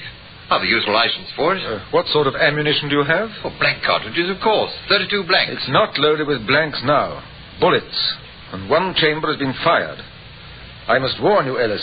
Anything you say henceforth will be written down and may be used as evidence. Well, you mean you're arresting Dave? But you can't. He never hurt anyone. Who are you, young lady? Miss Kenmore's secretary. My wife, Inspector. Please, Lucy. But this is... Oh, Inspector, you don't understand. Jeff was our friend. He's been, like a father to both of us. And while you stand here wasting time, the real murderer's getting farther away. That will do, Lucy. I take it there's been some trouble. Please, sir, state your business and then leave. I can't have my theatre disrupted 15 minutes before curtain time. Oh, Miss Kenmore. Now, Lucy, control yourself. Will someone be good enough to tell me what has happened? Certainly, Miss Kenmore. I had hoped it wouldn't be necessary to disturb you just at present. But one of your stagehands, Mr. Buckland, was found this evening outside... Octavia Kenmore, distinguished actress-manager, darling of the provinces. Equally adept at comedy or tragedy. Of course, I'm gravely shocked. Poor Mr. Buckland. A good and faithful servant, Inspector. Oh, but it is preposterous of you to suspect Mr. Ellis. My stage managers never kill people. In any case, I can't spare him. We ring up in 10 minutes exactly. I'm extremely sorry, Miss Kenmore, but Ellis is a material witness. He must come to the station house for further questioning. It was his pistol. It was my pistol. I own all the props used in my play. The license is in his name. Legally, he is the owner. Then I demand that you release him in my personal recognizance. I'd like to do that, ma'am, but unfortunately your entire company is under surveillance and is only permitted to perform tonight. Ellis, you must come with me. Very well. Go with them, David. Lucy and I will be down to see you. And the inspector, as soon as we possibly can. Thank you, Miss Kenmore. The police left the theatre, except for certain constables on duty at the door. And in her dressing room, Octavia Kenmore made ready. Lucy, my child. Ah, me. How weak a thing the heart of woman is. Come. Don't be downcast. Oh, how can I help it, Miss Kenmore? With David in prison. Nonsense. He's only detained for questioning. He isn't charged with any crime. I'm thinking of Geoffrey Buckland, an excellent good man, and the best stage carpenter there was in England. Was he married? His family's in Manchester. I'll have to telephone them immediately after the performance. What? You really mean you're going on? Certainly I am. And you will do Davy's job tonight. What? Me? Run the show? Why not? You've seen Davy do it often enough. And work is what you need. There's no time to think. Now, quickly now. Check the stage for the first scene while I repair my makeup. Go, my child.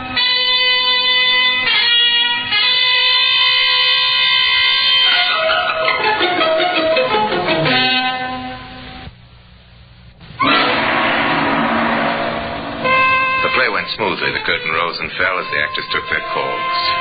Lucy Ellis, listening to the applause, realized suddenly she was quite calm and self-possessed. But her composure was nothing to that of Octavia Kenmore. She descended on the police station not many minutes later. Ah, Miss Kenmore and Mrs. Ellis. Come in, won't you? I am in, Inspector. Now, I expect a full explanation of what you have accomplished by imprisoning my employee these past 2 hours. Please sit down, ladies. There's plenty of time. Is there? I expect to leave Brighton tomorrow night, taking my stage manager with me. Is he all right, Inspector? He's not in chains or even in a dungeon, Mrs. Ellis. In fact, he's quite comfortable. Oh, thank heavens for that. If you will both be seated, madam. Since you insist.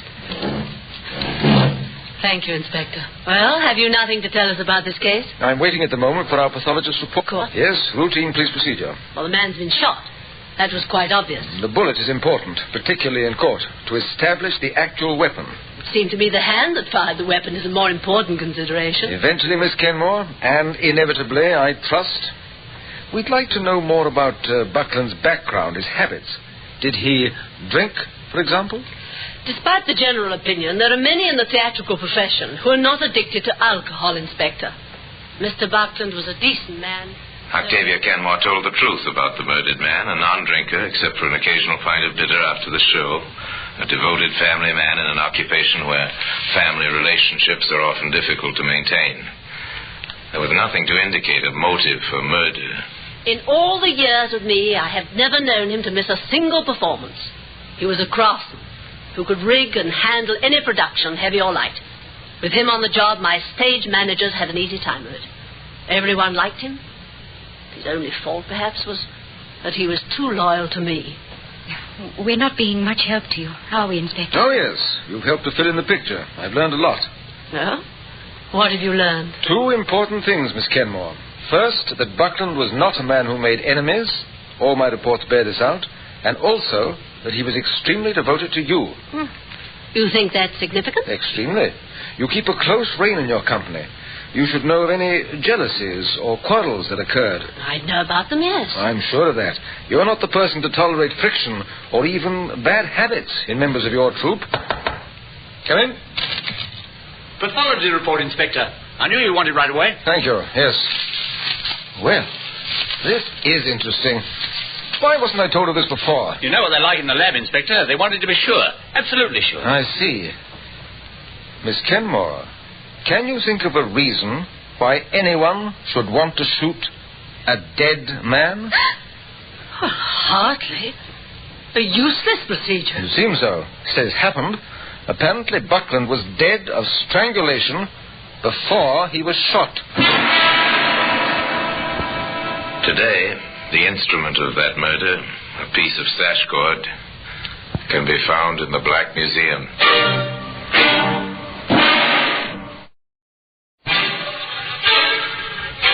It was a good question. Inspector Mitchell repeated it. Can you think of a reason why anyone should want to shoot a dead man? An interesting problem, is it not? The medical report is very definite. Buckland was strangled with a thin piece of rope. Because he wore a scarf about his neck, the marks weren't noticed till they brought him to the lab. He was dead before the bullet ever was fired. Inspector Mitchell then went back to the scene of the crime, the alley beside the theater where the body of Geoffrey Buckland had been found.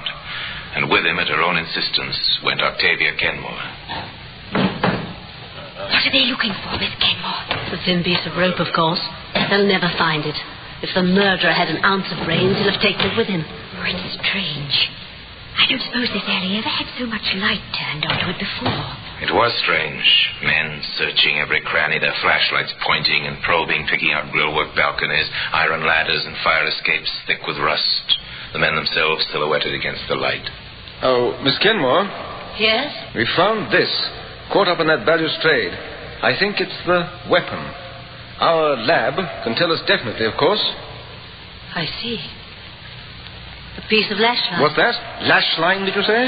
Yes, it's the sort of rope we use backstage to lash the scenery together. Much the same as ordinary clothesline? Oh, sash cord, yes. Would you be able to identify it as belonging to your stage equipment? Oh, that's hard to say. Miss Kenmore, Inspector. Yes, Lucy? One of the stagehands reported to me tonight. They'd had trouble with one of the sets. The line was too short to make it fast. Could you locate that piece of scenery, Mrs. Ellis? I think so. I told him to leave it on top of the stack so that we could replace it in the morning. Well, let's go on stage then, shall we? Do you know, Miss Kenmore, as a youth, I was strongly attracted to the theatre. Were you indeed, Inspector Mitchell?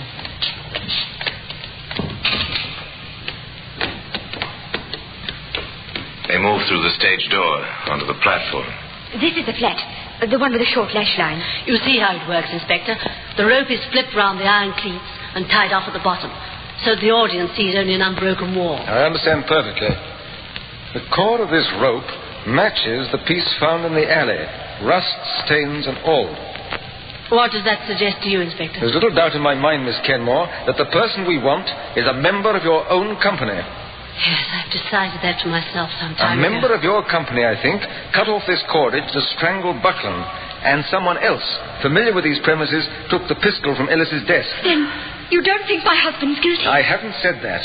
But I must check once more who actually was here, backstage, between the hours of 6 and 7. I was here myself in my dressing room, and Sneller, the doorkeeper, was on duty.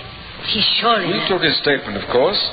He seemed a bit evasive now that I think of it. I won't hear a word against him. Sneller's perfectly honest. I take an oath on it. Is he? A remarkably sound sleeper all the same? What do you mean? The extraordinary thing about his story, he claims to have been dozing in his chair. He didn't wake even when a pistol was fired not 30 feet away. I think perhaps I'd better go and visit him. Then I'll come... No, Miss Kenmore, not this trip. Investigations of this kind are sometimes dangerous. The old man lived close by the theater. 4 flights of well-worn steps led to an attic door.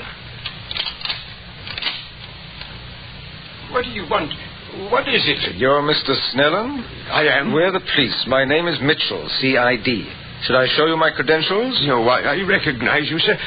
Come inside. John Snellen had no need to be afraid, but it was his nature to be timid. Merely an old man who wanted to avoid trouble. Sometimes when arguments occurred, it was his habit to pretend to be asleep in his cubbyhole behind the stage door. You expect me to believe that when a pistol was fired close by you, you didn't even hear it? I can't rightly say this.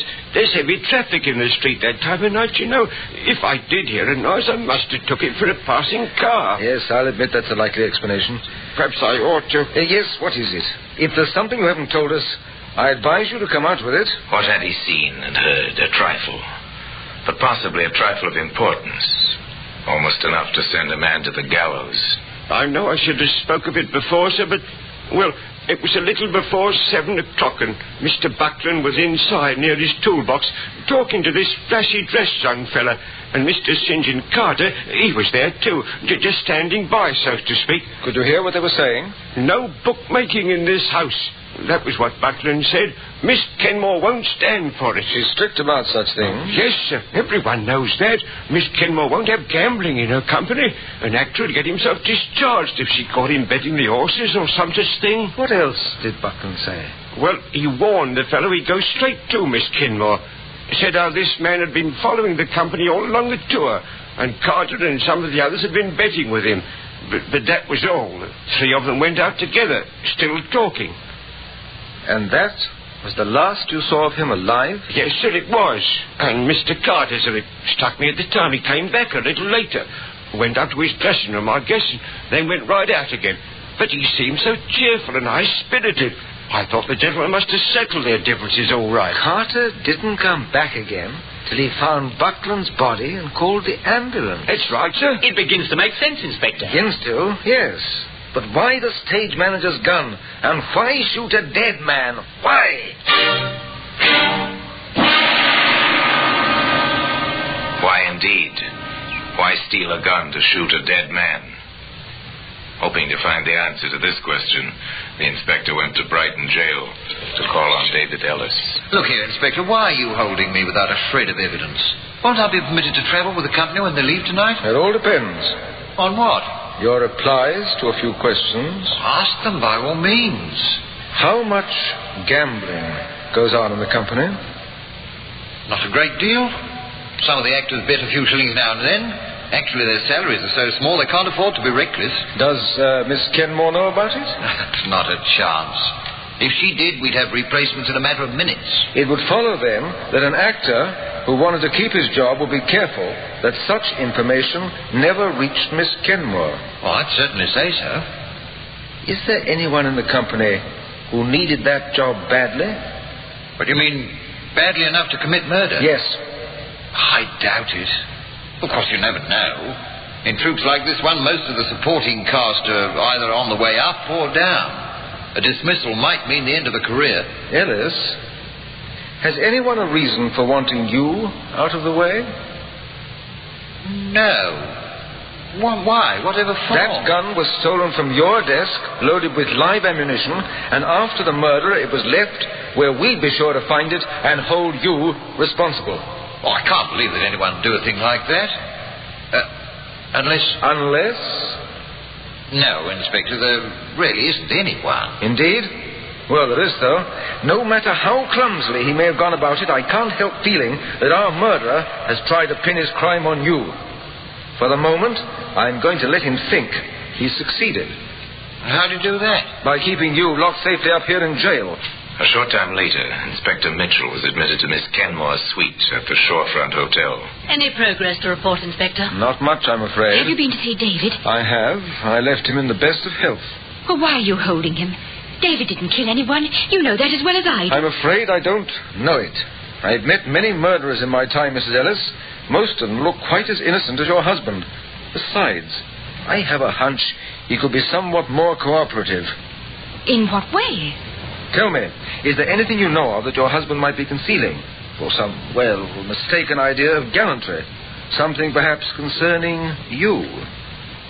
Why, no, I hardly think so. I seem to remember a melodramatic little scene I accidentally walked in on. Oh, but that was nothing. Just because St. John Carter made some advances to me, and David resented it. Oh. That may be more important than you think, Mrs. Ellis. In fact, it may be the piece of information Inspector Mitchell thought that he knew the killer at last. But it takes evidence to bring a man to court. Then Miss Kenmore made a helpful suggestion. You said you were a devotee of the theatre, Inspector Mitchell. I am indeed, ma'am. Did you by any chance see me as Lady Teazle? I did. A most marvelous performance. Then you recall, of course, the third act. I have something of that... A crucial moment in a famous play, when standing behind a screen, the lady overheard a villain's treachery exposed. Such a dramatic device as might be used effectively off stage as well as on. At the theater, before the matinee, the acting out began. Oh, St. John, may I see you a minute? Of course, Lucy, my dear. Not given up hope for Dave, I trust? No, not at all. That's the proper spirit. Still, I understand we're leaving Brighton without him. Please, I'd rather not discuss it. Perhaps in his absence you won't mind so much my paying you little attentions. Like the old days, eh? St. John, Miss Kenmore's waiting. She wants to see you at once. Really? The great Miss Kenmore? That sounds ominous. It is. She's breathing fire and brimstone. Is she? And it so happens I come from a long line of fire eaters. Lead the way, my girl. Octavia Kenmore was seated at her makeup table. Behind her, the tiny dressing room was crowded with trunks and props and costumes. In an alcove, hardly noticed, there stood a screen. Here he is, Miss Kenmore. So I can see, yes. Hello, what's the long face about? Nothing to do with me, I'm sure. You've been placing bets on the races, Mr. Carter. Oh? Therefore, I'm compelled to dispense with your services. Here's your check and return fare to London. Your understudy will replace you at the matinee. See here, you can't do this. I have a contract. This check covers the terms of your contract. Miss Kenmore, whoever told you this was lying? A man in danger of his life seldom lies. If Ellis made this accusation... No, David. Your friend. Your flashily dressed friend who admits to bookmaking and may shortly admit to murder. Oh, so Morgan has squealed, has he? If that's the word, yes. I gather he's ready to implicate you. You try. That kind always does. He did the killing. He can't drag me into it. I'm afraid you're already implicated quite seriously, Mr. Carter, and by your own words and actions. Oh, well, Inspector Mitchell, isn't it? What sort of game is this? The glorious game of play acting. Congratulations, Miss Kenmore. A very successful little playlet. You haven't got anything you can prove. No use bluffing. You took the pistol, didn't you, from Ellis's desk and shot Buckland with it. I didn't kill him. He was dead before. You are under arrest, Mr. Carter, and charged with willful murder. It wasn't me, I tell you. Morgan choked him with that bit of rope when Buckland threatened him with the police. Morgan had no license and a previous record, too.